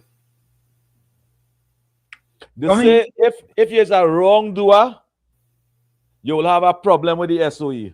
But if you're a law-abiding citizen, the SOE should not bother you. That person, everybody around here ain't saying the man they do nothing here, answer all you, he tell all you nothing. They saying he with some policeman girl, and that is why they approach him so. Abuse of power. Okay, if that is the case, go quietly and let them deal with it. You do that. You do that. Well, then you suffer the consequences of your actions. Based on brutality by the police and this has by unlawful behavior. This has absolutely nothing to do with blacks. It you know in your country, if the lawyers and the magistrate and them see a video like that, which part two police officers trying to break this man's neck, and one kicking him on the foot to throw him down in the face, to mash up his face. You know them police and them get reprimanded one time? That's not true. In your country? No, that's not true. Because you don't look at auditors and them. You don't look at them auditors video on them. But you see, you telling me about my country. I know. I know the rights. I live. You know the First Amendment, the Second Amendment, the Third Amendment, the Fourth Amendment, the Sixth Amendment, the Seventh Amendment, the Eighth Amendment, the Ninth Amendment, the 10th Amendment. You know them things? COP. I think COP. You should talk. The First Amendment in your country, the police cannot even approach you without reasonable suspicion. COP, what are you talking about? What should I am telling you that in your country, COP, what are you talking about? Cannot even approach you. COP, oh God, COP, please, I'm begging you. Please don't say that. Please don't. But I tell you, I know it. Because COP, you ever hear about ICE? You ever hear about ICE? ICE does approach you anywhere. Them is not to protect and serve. The police in Trinidad and Tobago is to protect and serve. The police in your country and the ICE is two different things. All right, okay. Here what we do. Let me go for a quick break, folks. It's In the Village with Uncle Tommy, Professor Wall Street, COP and you on WZYE 95.9 FM. We come to you every Monday, Tuesday, and Thursday from 7 to 10 p.m. Every Monday, Tuesday, and Thursday from 7 to 10 p.m. Don't forget, folks, whenever you join us, share the live. WZYE 95.9 FM on Facebook. Subscribe. WZYE TV on YouTube. And you can reach us here at 973-868-1444. That's 973-868-1444. Also at 973-609-6509. 973-609-6509. And please share the live. We thank you. Stick and stay. We'll be right back.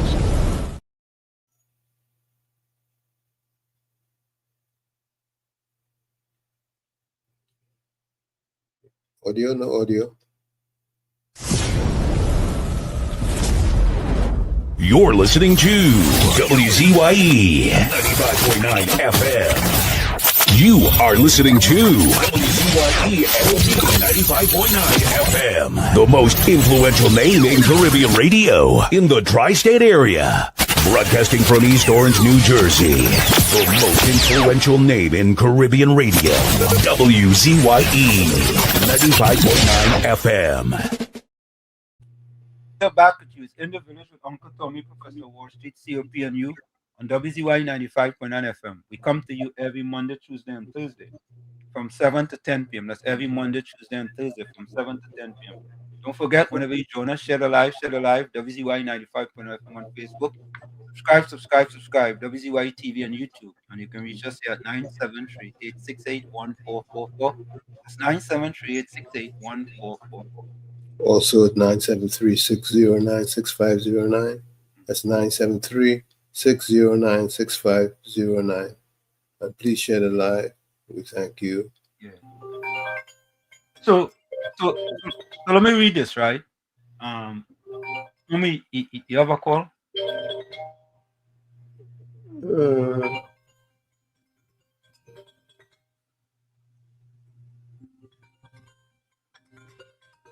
me see if I can answer it.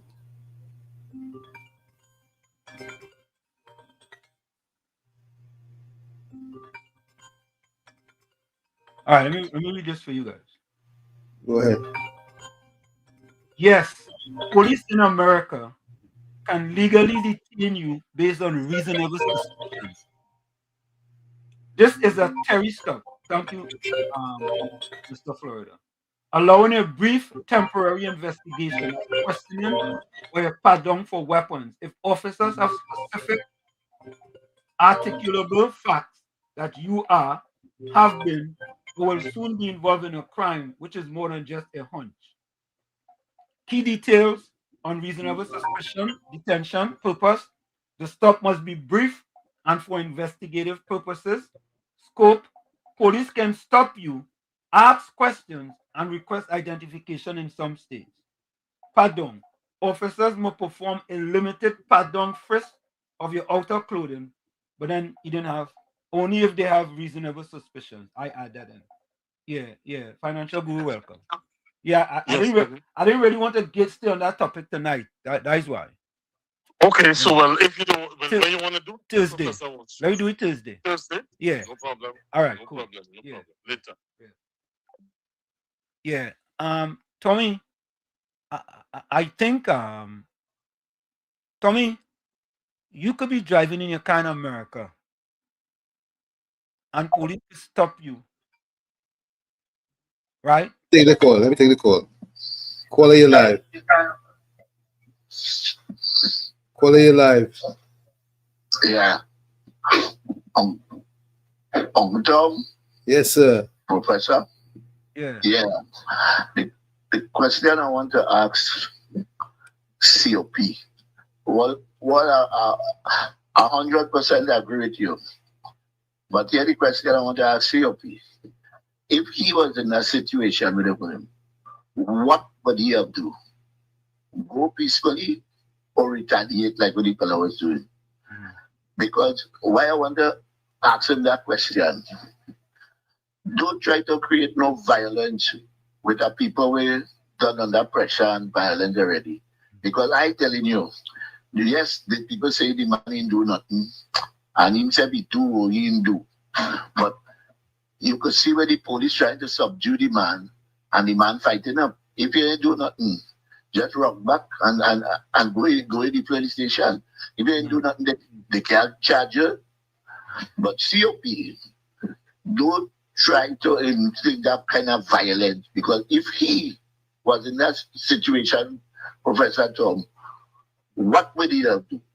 Himself, he didn't do nothing, as the people saying. He'd have go with them peacefully, or you would have retaliate like the man. And why I'm saying that is to say this. If you know you in that situation would have go peacefully, don't try to create that violence where the man should fight back at this day. Who said the man should fight back? I never said the man should fight back.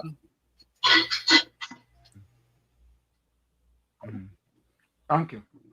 Let me continue. That tribal thing at all, yeah. No, COP. We can't be doing that, man. We cannot.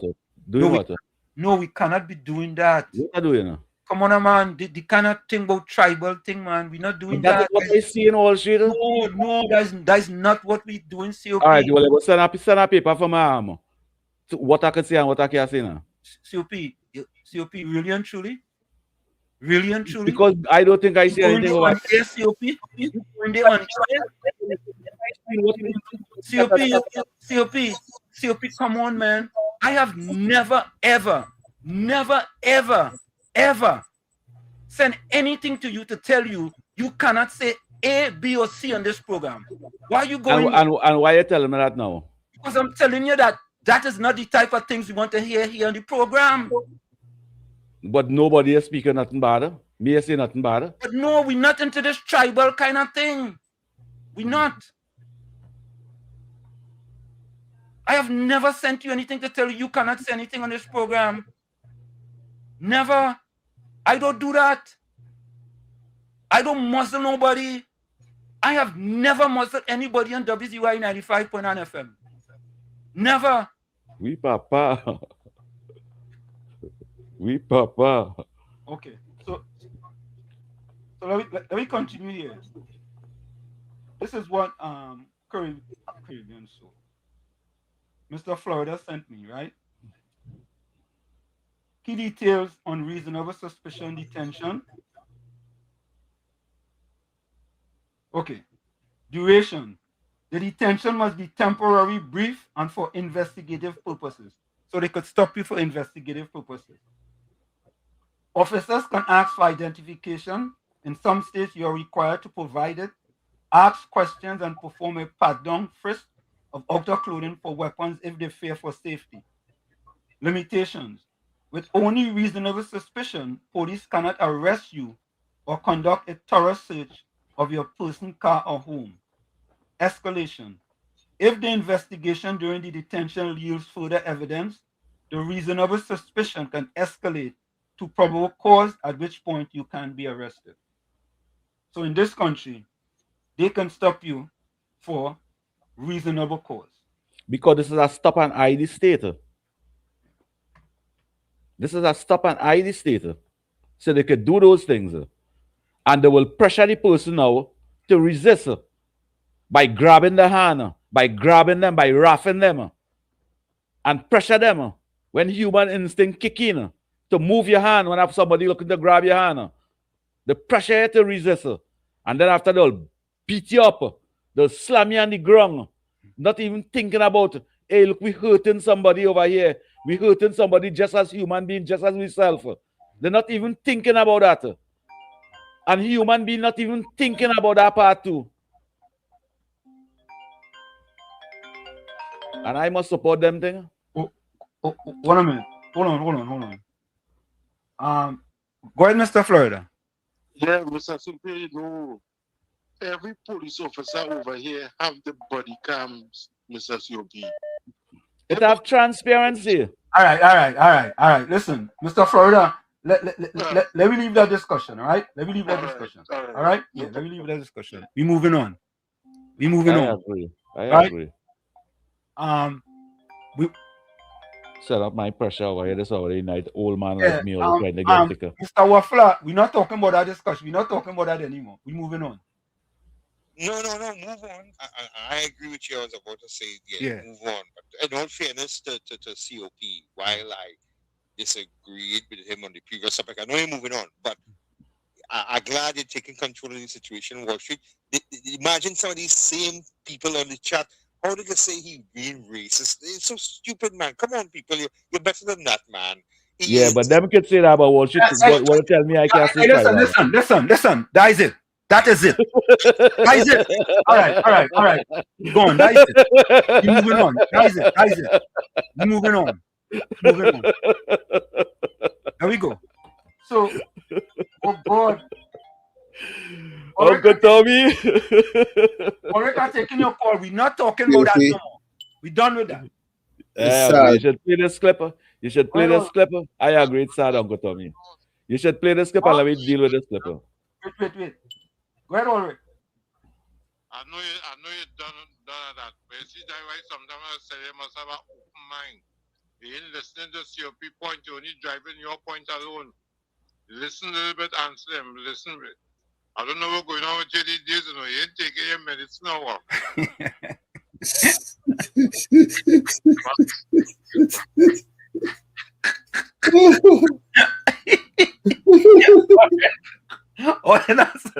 Ulrich, use the comedian now, right? Use the comedian. All right. Oh God. Ulrich say you're taking your medicine. Yeah. Ulrich, let me take a voice to them. Look, Choice and my voice to. Let me see what his voice to this. Breaking news, Mr. Hanson. Breaking news. Yeah, this is breaking news. No wonder why all the news is and everybody vexing right now. This is breaking news, eh? Oh, he says NUGFW accepts 10% in a $2.65 billion settlement for daily rated workers. Right? So NUGFW accepts 20% in the 2.6 billion settlement for daily rated workers. Yeah. And 75% of the teachers and them get the money. Okay. All right. So let's listen to a message from the Prime Minister, reaffirming a commitment to Spiritual Baptist Secondary School. Again, who has to do it for our people? Who has to do it for our people? Okay? Who has to do it? Take a listen. When they say our people, what do you mean by that? Well, people that look like me. See that? I know in that kind of talk, huh?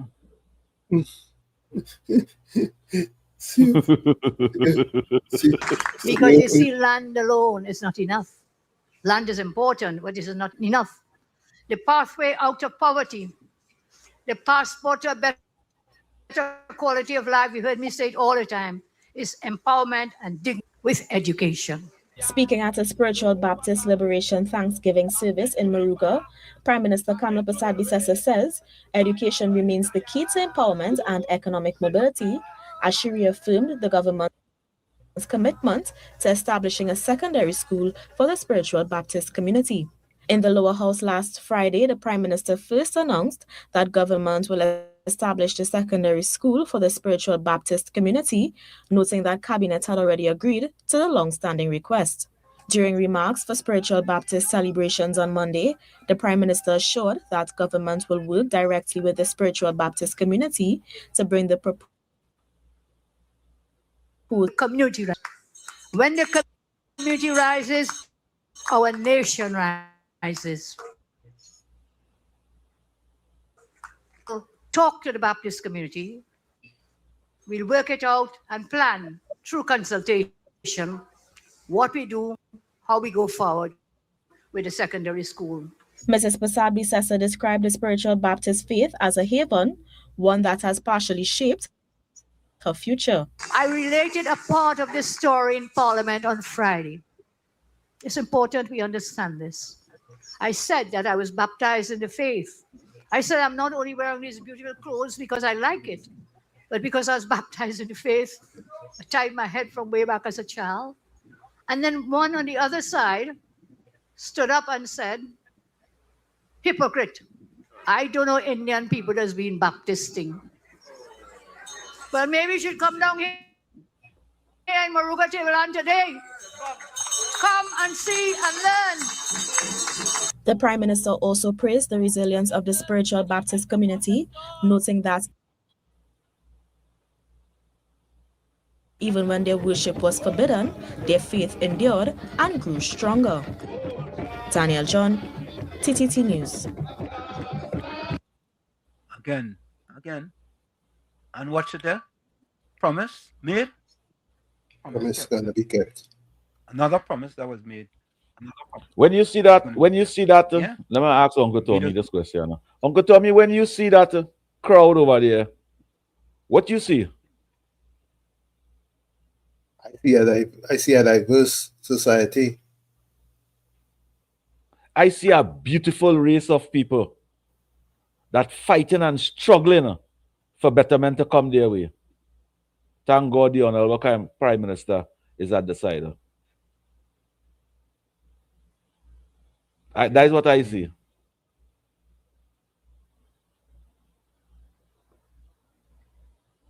And if the people in the chat could tell me what they see when they see a video like that, it would be nicer.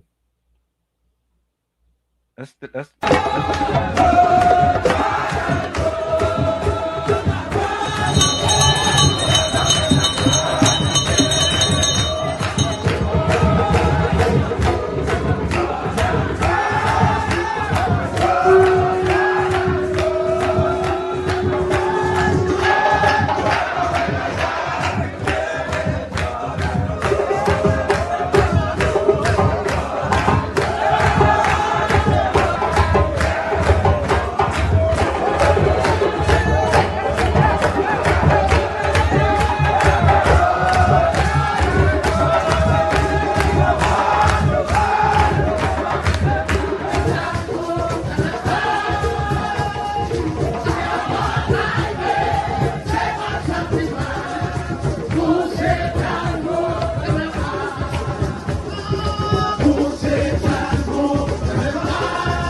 spiritual Baptist faith saved my father's life. When I was about 9 years old, my father, Lil Raj, became very, very ill. For months, his condition deteriorated. The doctors could not find out what was wrong with him. After weeks at the San Fernando General Hospital, he was sent home because they said there was nothing more they could do. My family was desperate. And then an uncle and aunt told him to visit a spiritual Baptist church in Pina, where the elders were known for powerful prayer. And as God is my witness, from the very first service my father attended, his health began to improve and his life was spared.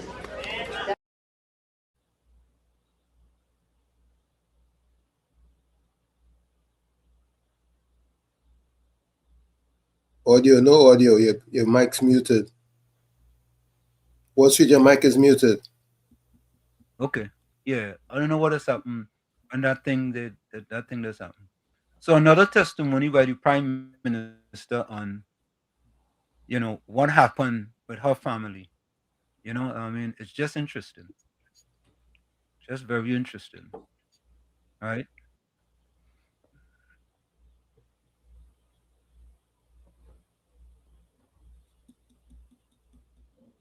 Wall Street. His mic is muted again. Wall Street. Yeah. Thanks. How you foreign over here? All them vein and them started by your foreign and thing over here, so Wall Street. No. I have two right there. I have two things right there. It looking like two you have, or it looking like you have five. I never see that over there. All I saw this evening, all them veins started. I always had them. Well, I find it. I don't know your plenty. name. It's sure plenty this evening. But think I don't know. But I hear, I hear. If it's one thing, I'm a very observant people person. Observant. Yeah. I've Oui, papa. Yeah, when you look at who gave the Baptist people most in Trinidad and Tobago, which government?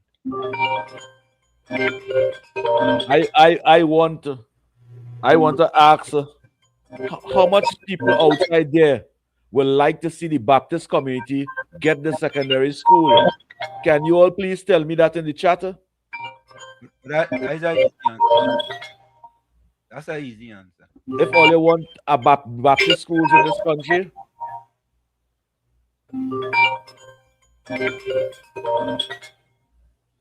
All right. So there is a question being asked with regarding the CMO. I think what has happened is that when you look at the CMO, you look at a person who looks very innocent, very clean, calm and collective, especially during the COVID, right? However, there are serious questions that are being asked. Serious questions. And again, it goes back to the evil and wickedness of the PNM, right? Because I will want to think that somehow the CMO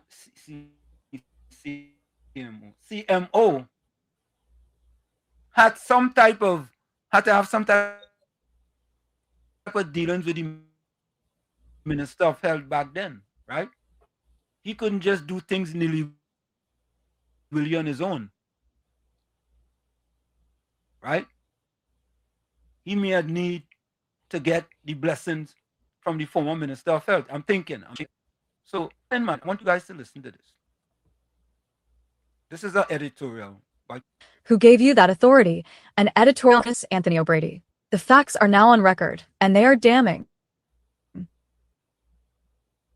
A senior public official advisory committee. That alone raises concern. But what follows is far more serious and demands immediate answers. We are told clearly that the Drug Advisory Committee only deals with its bypass that process entirely. Fine. Then the The answer given was the chief medical officer. Now comes the issue that cannot be ignored. When asked to point to the provision in the Food and Drugs Act that gives the chief medical officer the authority to grant these special import permits, the response was direct. None exist. That position was confirmed. This is not confusion. This is not a misunderstanding. This is a clear admission that a critical function involving the importation of drugs into Trinidad and Tobago may have been exercised without a defined legal foundation. So the question must now be put plainly. Mr. CMO, who gave you that authority? Was this a decision you took upon yourself, or was it directed from above? Was this sanctioned by the former Minister of Health, Terence Dialsing? The country deserves a direct answer. You cannot have a system where drugs are being brought into the country under a special permit process, bypassing the Drug Advisory Committee, while at the same time, there is no clear provision in law that authorizes the chief medical officer to approve those permits. That is a breakdown of governance. That is a breach of proper procedure. That is a risk to public health. Let us be clear about what is at stake.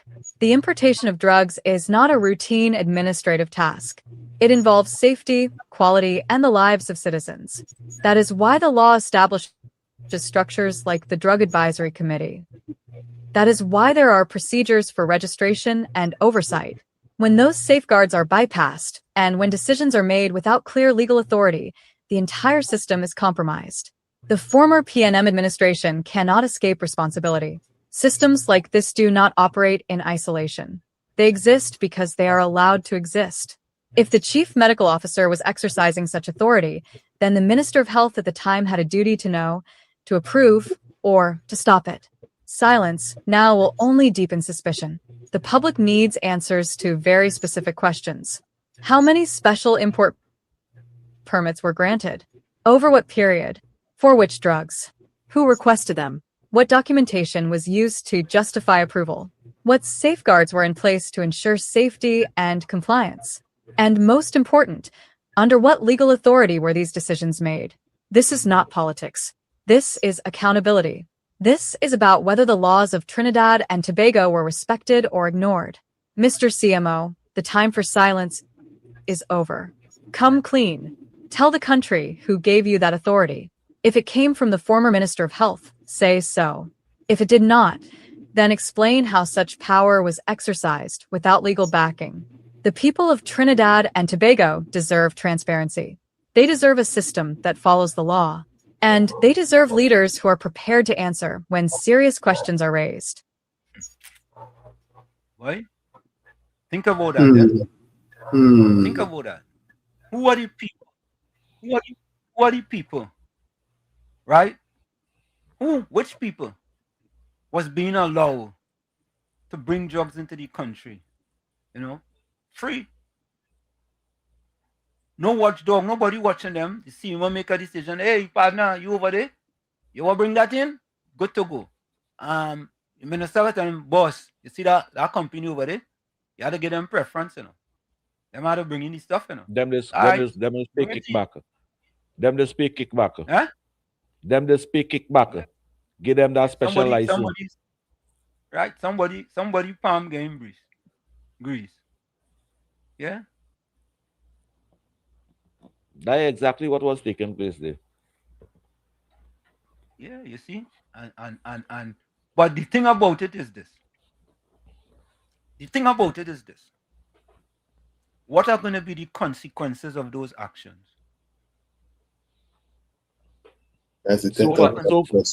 So far, those misconduct in public office revealed and not even an investigation.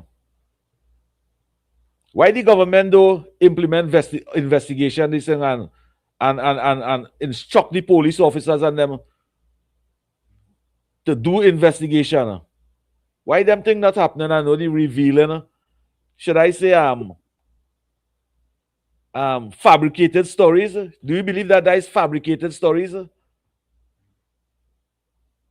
Because why these information them coming out and nobody, no investigation for the past 11 months, the amount of investigation, the amount of misconduct in public office here, nearly every Sunday, And every time I hear a press conference, and no investigation.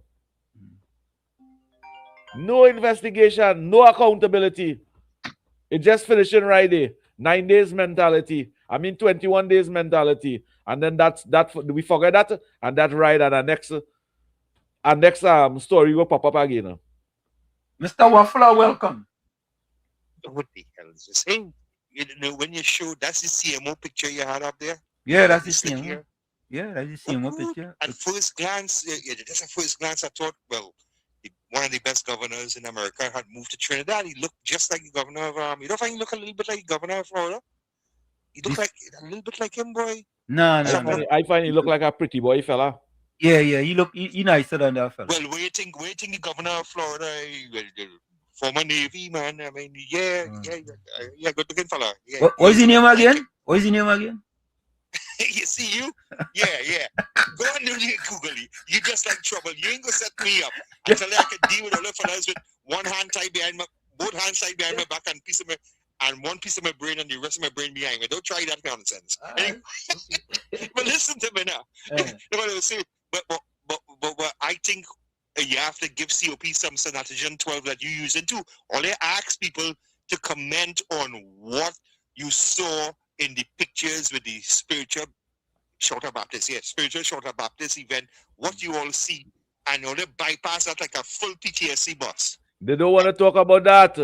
Well, you talk about it now, Mr. Waffler. Okay. I see, and I'm splitting hairs. I see a beautiful, I have a better word for rainbow. I don't like using rainbow the way it is used these days, but I really see very spiritual people right through it. It reminds me of the great Malcolm X. The Malcolm X, after he came back from Mecca, remember the message he was sharing before he went to Mecca, and he say, "Hey, I saw the whitest of white," and so on. Change your mind, change your tone when you come back, because of what you saw. He changed, the narrative. But you know what? The Malcolm X then, man, was the real Malcolm X. No wonder they wanted to shoot him down, get rid of him. You understand? Well, they did in a sense, But that's why I expect to know here is I didn't see Indian or African or I see people, deeply religious, spiritual people. But I must say, your prime minister looked nice, man. Like she shaved off some years once she put on that Baptist, regala boy. I find so. I said, "What? That is the prime minister." Mr. Waffler. What? The prime minister. I keep it on the theme. I just that part the prime minister does always look splendiferous. I never said marvelous. You see what I have to deal with? You coming about? You know what? What? You know what? You see, you ain't gonna catch me in that nonsense, right? You're trying to spin thing now on me. Spin. You're dizzy.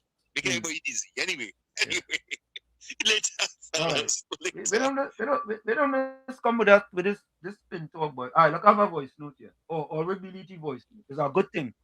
Or look, it's a good thing you did the voice note because we have a new thing. We have a new one tonight. Was waiting for you. We had a new one tonight already. Yeah, you kind of look like DeSantis. That's Judy Ali. That's I was waiting for him. I waited for him. I waited for him. Yeah. Correct is right. Yeah. But listen, after we just had that topic there, afraid to put up this subject here, afraid. No, you can't be afraid. You're not afraid for me in all street. You gotta play with it. I know how to balance, I know how to balance. I know I do it. Hold on. Tell me what you say. I say from Chumaka, you ain't supposed to be afraid of anything. Afraid, but remember Chucky sing the Carl, afraid Carl. Remember that one? Right. I know COP go remember that one. COP remember that one? Which one? Afraid Carl. Afraid Carl. Nah, I know that one. Yeah. Chucky sing that one, boy. Chucky say afraid Carl. If I hear some verses on them, I don't know. Sing a verse there for me. You remember Carl Hudson Phillip? Carl Hudson Phillip, yeah, you talking about Carl Hudson Phillip. Carl Hudson Phillip. Yeah. Well, I say Carl make you feel as a soca song or a calypso song. Yeah, so So, when does Eversley made a video, and I have to be honest with all you, I asked my wife for permission to play this. And I asked her for her opinion, right? Because again, my opinion, I believe, will be very different, right? So, so COP and Tommy, do you all want me to play it? I don't know if you all saw it. Yes. Run the track. Run the track. Run it. Run the track. I go run we the don't track. discriminate here. Folks, I just want you all to know that COP and Tommy told me to play it, and what And we your have wife. is And your wife. and that don't bring my wife. You brought a weak kind of hand back to you. You get permission. But I agree. Don't bring his wife in it. Yeah. So because when we look at it, my take, right, is gonna be anyway. Let me play this. I wanted to play this. Run the Good day, Trinidad and Tobago. Today is a spiritual day for all the Shouter Baptists of Trinidad and Tobago. We call it Shouter Baptist Liberation Day. And you all know what they went through, how they was persecuted in order for them to preach the religion. And you all know what race the Shouter Baptists, 99.9% of the Shouter Baptists is of African descent. They came to Trinidad enslaved with their religion, and they was persecuted for it. There are videos circling, old videos, 7 years ago. And you all will believe that these videos are of today. And the videos that they are circulating is with an African by the name of Dr. Delia Gabriel, a young African who was dismissed for using the word coolie on her Facebook page. But you all heard in Parliament a couple of days ago where the current Prime Minister talked about a little coolie girl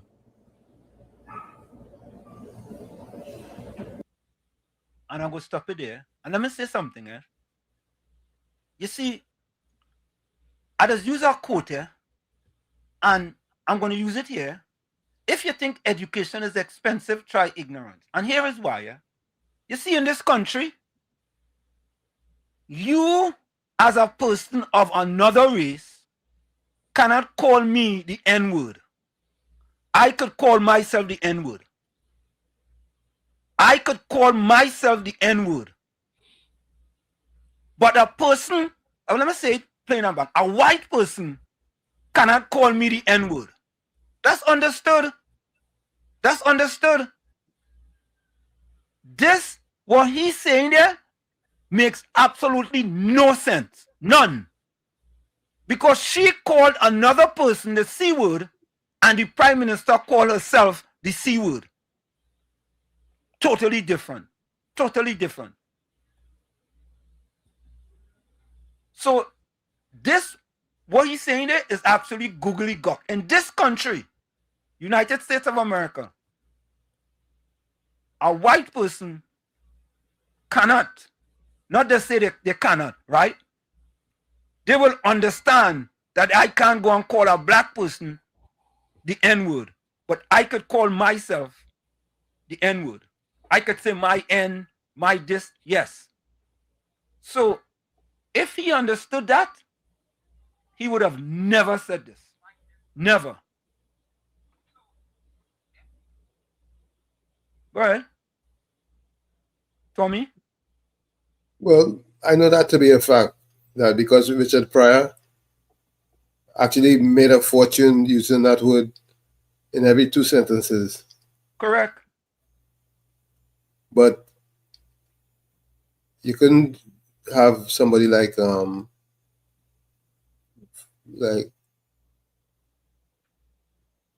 trying to think of one of them white comedians. Or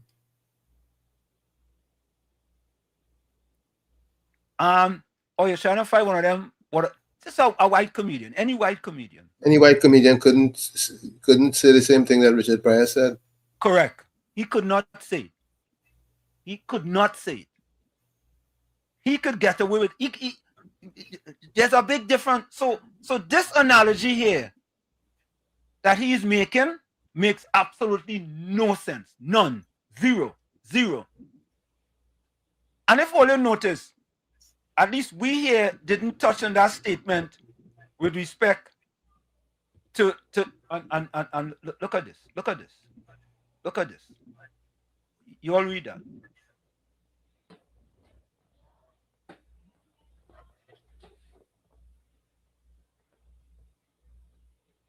You see what I'm talking about? You see? If it's not Nobody good for said one, it can't be good for the other. If you think education is expensive, try ignorance. We just talking about context. Thanks, Tommy. Thank you so much. We're not saying that it's good. We're just talking about context.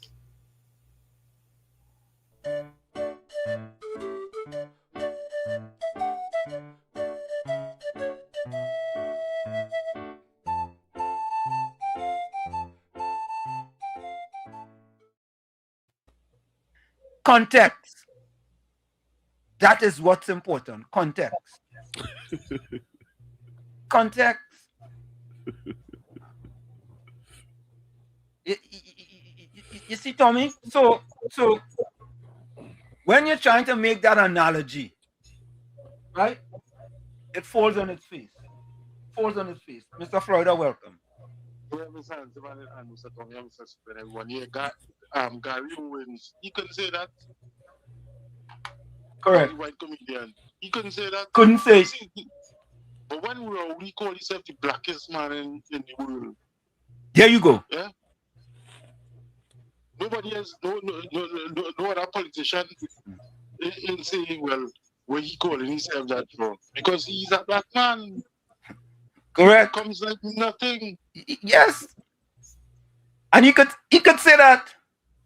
Yeah, he has the right to say that because he's voters. Mm-hmm. And Gordon Joseph, you come in with this spin. You see, it's people like that who had the country the way how it is now. Thank you, Mr. Florida. Thank you, Mr. Florida. Let me put that comment back up on the screen. Yeah. Right there. Yeah. So, folks, you see for that comment on the screen? It's There? people like that who have us where we are today. Just drink your rum and get on my face. No, seriously. Spin. Oh, God. Oh, God. And Bennett Thomas, you're absolutely right. You can refer to yourself as something, right? But a next person outside, right, of that culture, whatever you want to call it, cannot refer, right, to that person as that. Simple. Plain talk, bad manners. Let me take this voice. Street, good night to you and to everybody out there. Wendell Eversley is a mocking pretender. It is two totally different situations. It is. Right? That Delia doctor, somebody exposed a video she made on the ward, right? Cussing up people and threatening people with a lethal injection. When she came on social media, and anybody who gave her wrong in what she was saying, I got it good and proper too. I'm not gonna lie to you, right?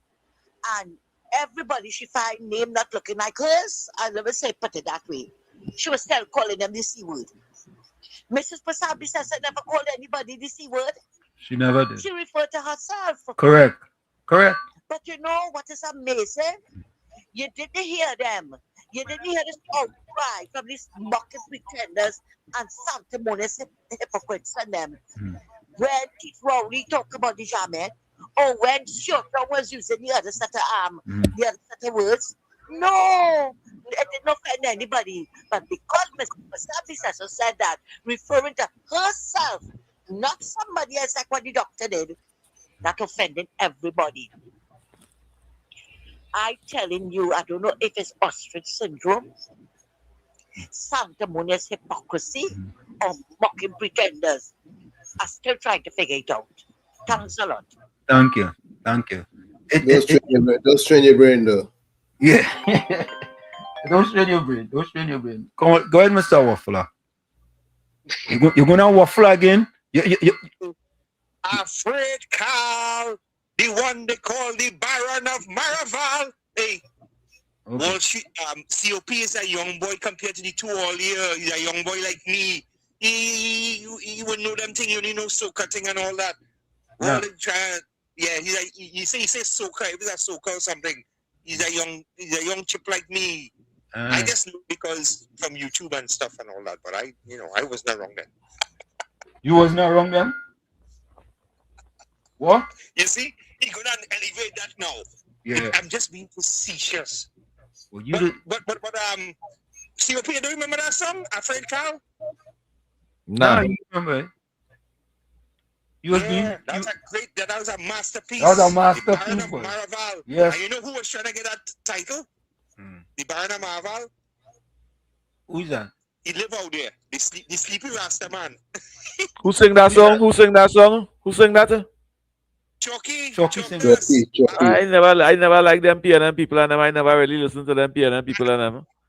They never make no money off of what they're singing. Nah, man. But Heinz was looking to get a title like that too. You know, he lived in Marval. He still lives in Marval, I think. But we're in the caliber of Hudson Phillips. Anyway, guys, have a good night. I'll Thank you. Here. Got a shopping now. Yeah, man. Thank you.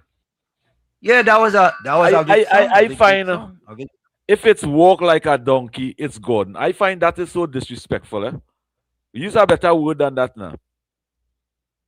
You like somebody to call your brother or sister a donkey?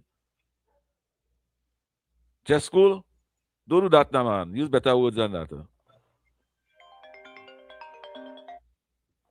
Let the host and them have fun. Mr. Freud, welcome. I would not be quick. This gentleman did a video when he heard cotton picking mine. Nah, I ain't sure. Where this fella just come on from his hands, them? All I just say is if you think education is expensive, try ignorance. That's all I will say. Because anybody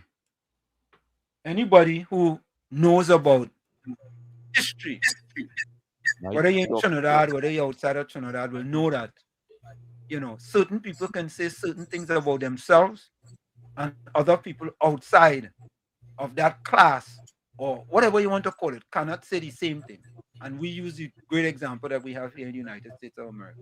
Here's a quick verse of this song here by Sure. Yeah.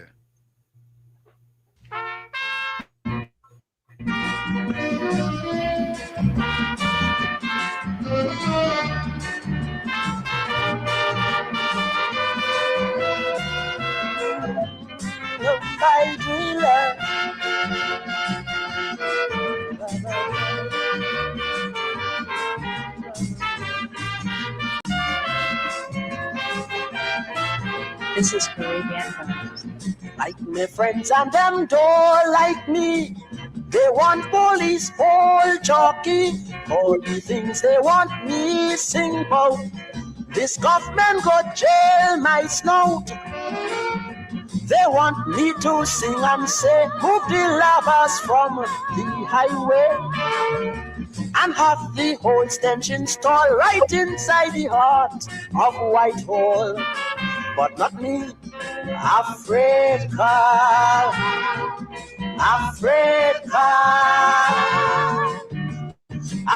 afraid he jail me like he jail Rex Lassalle.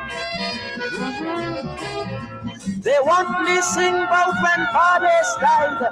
Kamal Muhammad break down and cry, but afraid, not me.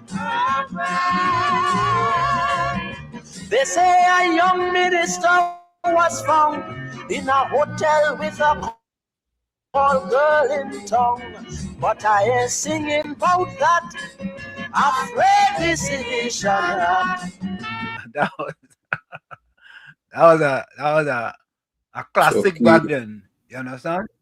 Chucky with a classic, Afraid Carl. And that was Carl Hudson Phillip. At that time, Carl was the Attorney General, right, Tommy? Yep. Yeah, he was the Attorney General. So they say, you afraid Carl, boy. Yeah. I mean, that's the days when Calypso was Calypso. You don't know. Right? Yeah. We could say them days was Calypso. So, folks, put your closing comments in the chats and your closing voice notes and your closing quotes. Yeah, Judy Ali, a master Calypso, a masterpiece.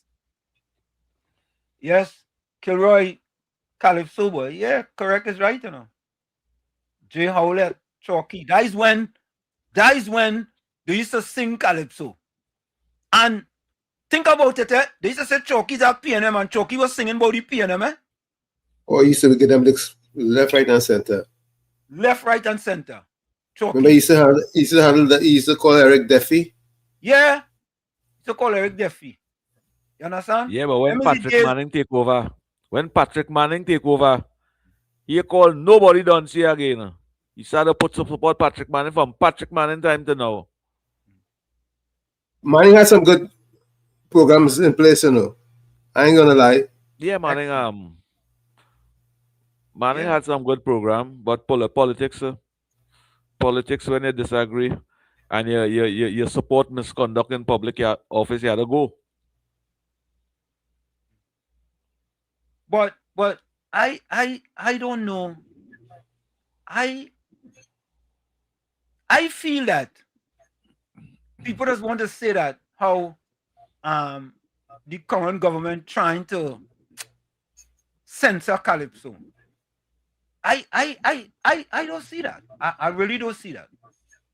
The only problem I have with the culture is those who are in charge of administering it very biased and corrupt, to put it bluntly.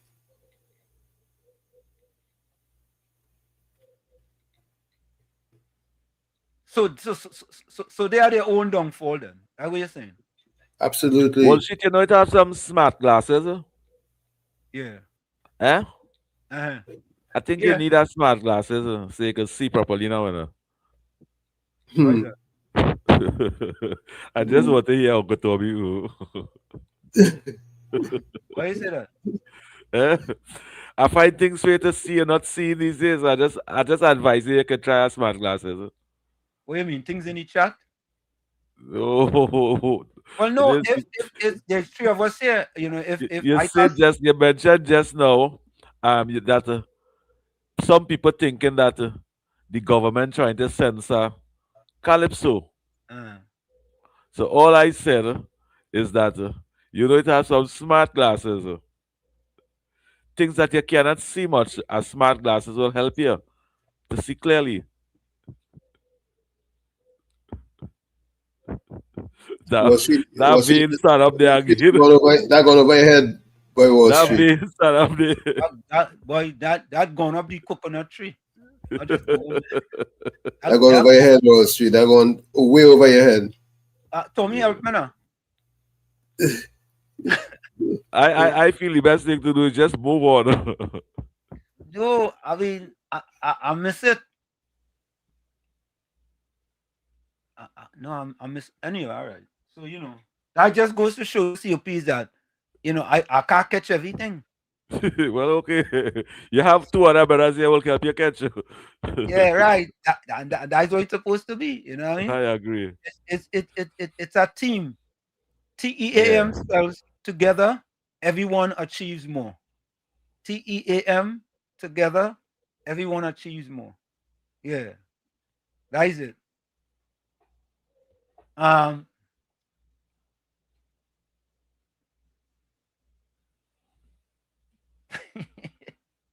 oh god. Uh, um, um, COP. Look, your partner agreeing with you. That's the norm, Kunji, not just tonight. You trying to put me in confusion, oh God. Why you the messenger? What you are, it's at times you need to stay quiet. You trying to put me in confusion with the boss man or what? No. You see, this is the problem.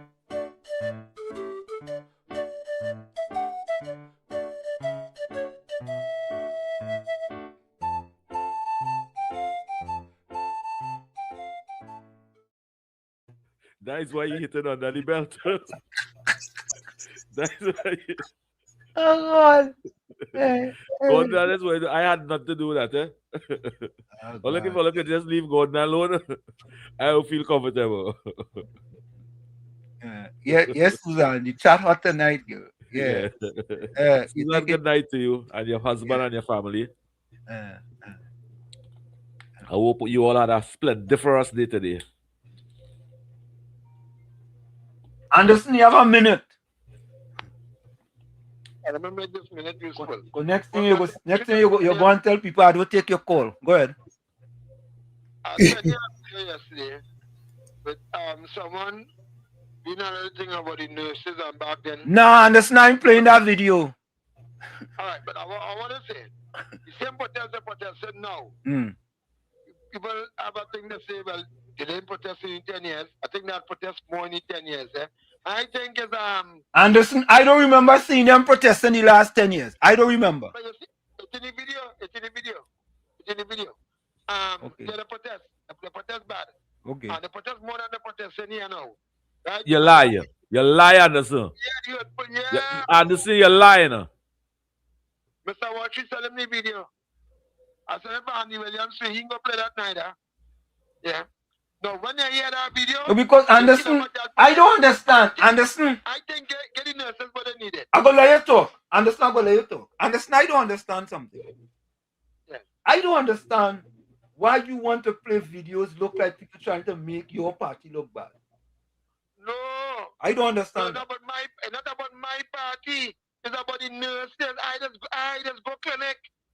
And these nurses are very dedicated to the citizens of this country. And Anderson, I agree with you. As long with Indian and white people in casualty, everybody waiting to see a doctor in general hospital. But Anderson, why didn't do the same thing when the PNM was in power for longer? 9.5 years. The government in power 11 months, and you want to do such things already. How that making sense? No.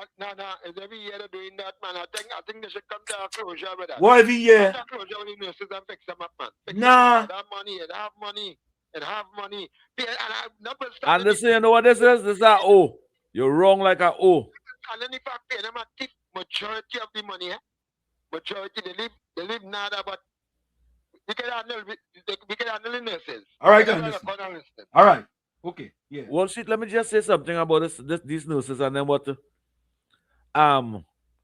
When the People's Partnership come in 2010, the nurses and them, the PNM was owing them from since 2003. They didn't get no raise and thing. Was promised 1%, promised 1%, 0%. 0. When the People's Partnership come in office, they pay out all the back pay, everything, and they raise the salary. I think they give them a 14% or some kind of thing.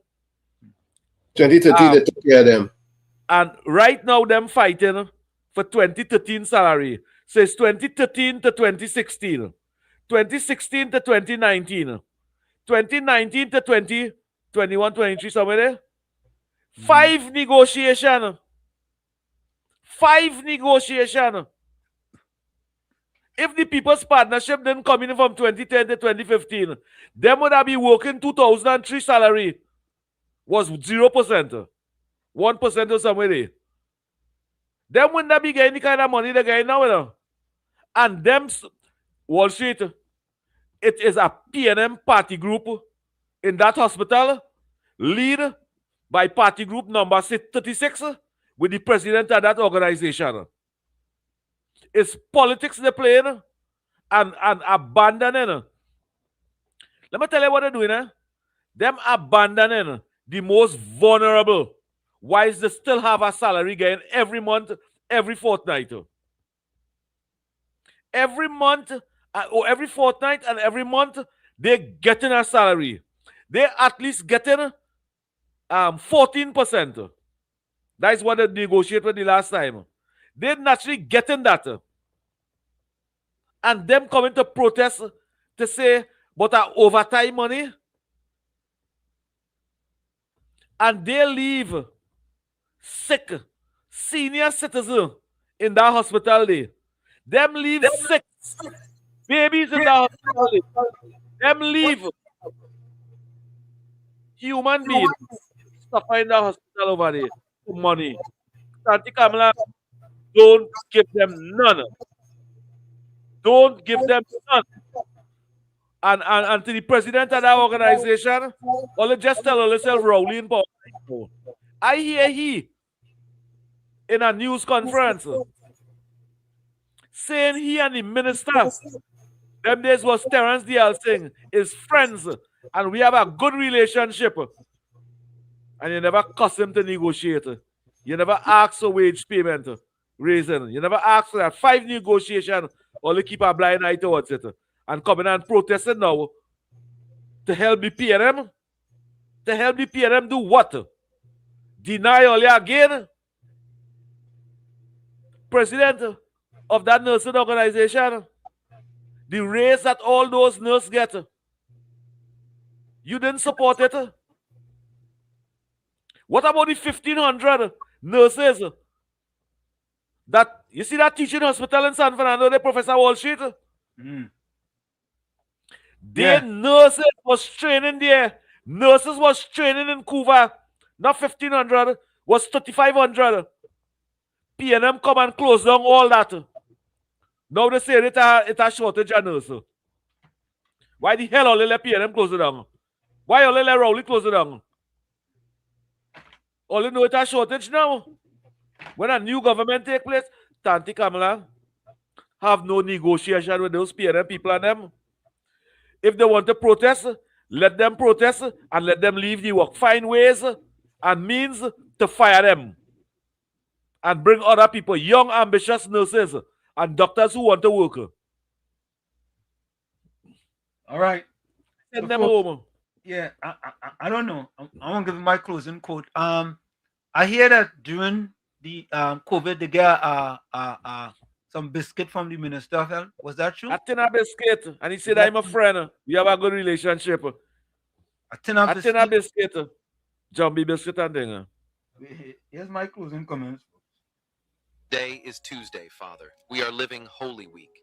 And this morning, I pause for a moment because I know these days are not ordinary. There is something different in the air. There is a deeper calling, and I don't want to ignore it. Today, my eyes turn to your Son, who knew exactly what was coming and still did not turn back. Lord, this morning, I don't want empty words. I want your presence.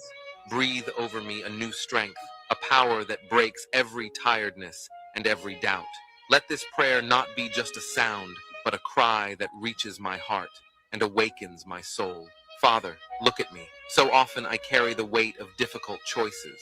Just as Jesus did not turn back, even knowing what was ahead, give me the courage to keep going. Let my faith not be shallow, but firm like a rock, able to sustain my life. I ask you, clean my vision so I can see beyond appearances. Purify my heart from everything that does not come from you. Strengthen my steps so that even in difficult days, I do not lose hope. May your love surround me today in such a way that the world sees your light in me. And may every action of mine be a reflection of your love and the victory that has already been won. I place this day in your hands, and I trust in you. In Jesus' name, amen. From where I said this is it, the clock on the wall said that's all I like to say, but I've got to go. Remember, hard work beats talent. When talent does not work hard, and for every 60 seconds of anger, you lose 1 minute of happiness. Remember, your circumstances may determine who you are, but you are responsible for who you become. Let me get this COP codes incoming. 10 o'clock already. Yeah, COP codes incoming. Okay, here we go. And I see Trini Trump have something that you want to. I see you want to send that to maybe Mr. Waffler. I do not know what tomorrow brings, but this I know today. God walks with me. When he leads, fear loses its power. Faith is my anchor. No storm can break me. Stay present if you agree with me. I do not know what tomorrow... That's COP's comment. Go ahead, Tommy. This is Unhappiness, and it's from Ray Bradbury. And it says, the trick is knowing how to tip yourself over and let the beautiful stuff out. The trick is knowing how to tip yourself over and let the beautiful stuff out. Like I always say, you the man in the mirror, you have to become that change you want to see. However, if you're looking at the mirror and you don't like what you see, you cannot blame the mirror. Never look down on a person unless you're giving them a hand up. Love you all. Be safe out there. We'll see each other on Thursday, God willing. Till then, pleasant good night and a better day tomorrow. Thank you. We're going to take that break and we'll be right back. Don't go nowhere. We'll be right back.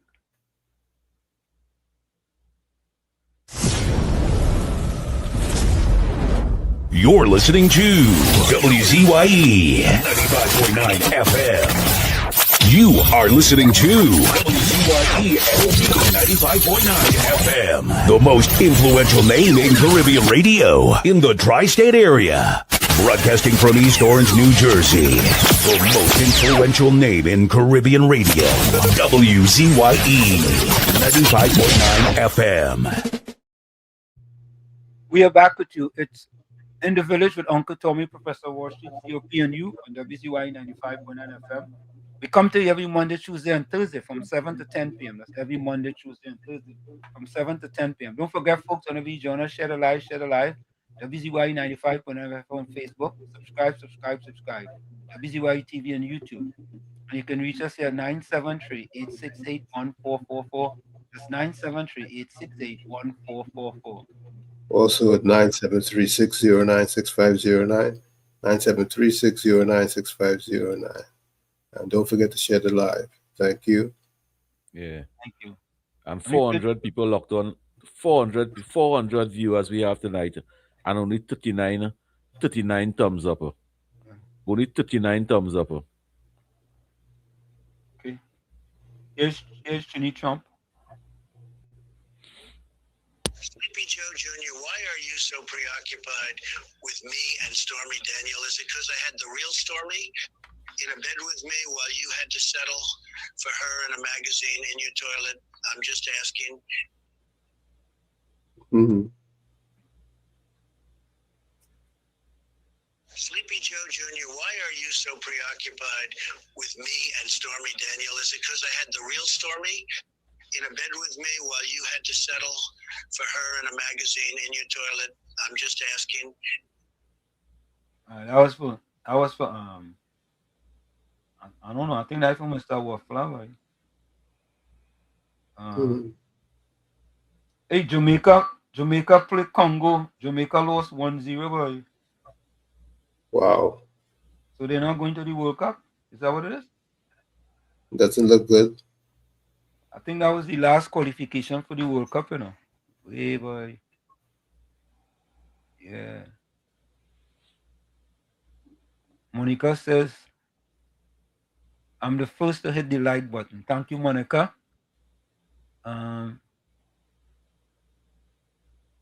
You know, anyway, let me just say that. Carlisle Batson says, pleasant good night to all as usual. Great program. Respect to all until Thursday, enough respect. Susan Lalchan says, good one, Uncle Tommy. Ninja Girl Good says, night to you, Susanna. everyone, in everything, give thanks. Remember to pray and be kind to one another. Blessings.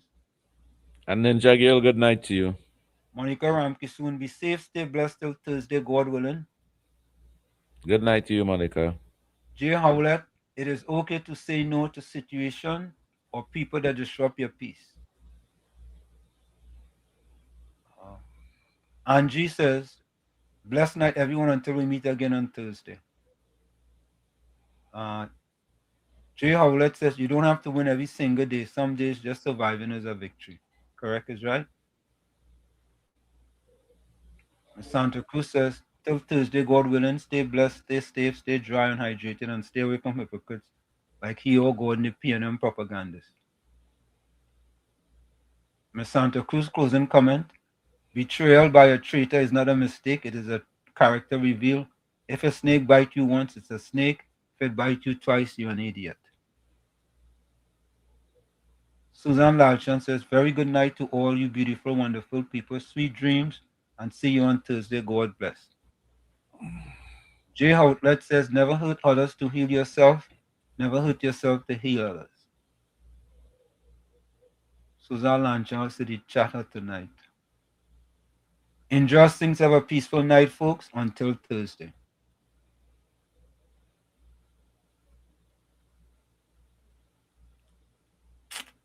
I ain't even waste the time anyhow. I fed up of the same thing over and over. Good leaders, talk to man and God. That's how you can be different but better.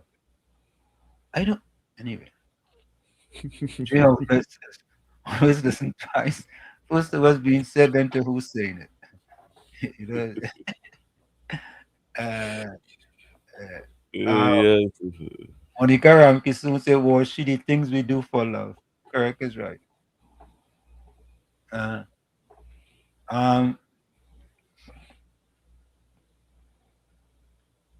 Nick Julian wants to know, is Batson related to Ray and Roger Batson? Carlisle Batson said, Mr. Walshoot, you please address the nurses and teachers on Thursday, please? All right, remind us. We'll do that. Ishwar Singh says, until Thursday, my friends. Ninja Girl says, blessing Mr. COP.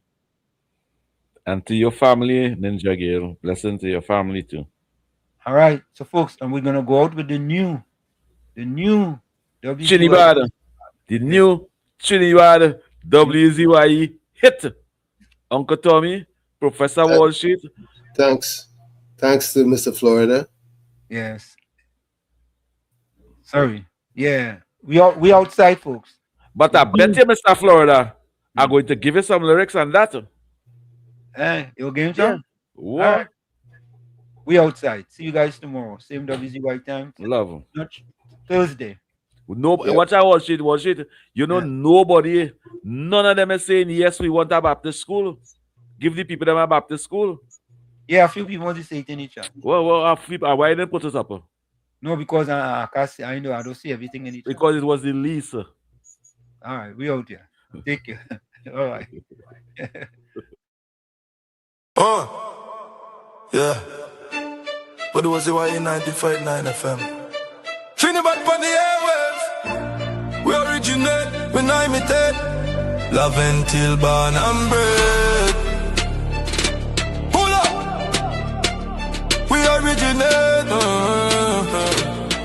Hombre, we originate, not imitate. That is why not fake, not in the station we rated. We originate, not imitate. That is why everybody on the chat call us viewers. We ready for the fight. Mr. Wall Street, the truth and facts. Mr. Tommy, the Marabella warrior, always ready for the fight. Mr. COP, Tarubala, you ready to roar. Stand up for the poor, for the people. We not back down no more. We originate, not imitate. That is why Trinidadness on the frequency. God originate. Love until born and bred. Mr. Wall Street on top, speak the truth and facts. No lie, no flap. From the hills we rise, concrete jungle we own. WZYE 95 95.9, the people them station, the realest one. Colors light up the line, give us something strong. Chat box full of energy, whole Trini sing along. We not copy nobody, we create the way. Trini bad culture from the ghetto we bring. Mr. Tommy step in, Marabella Waramo. Always ready for the fight, now go down the road. Southside represent from the line to the sea. When the rhythm drop heavy, everybody feel free.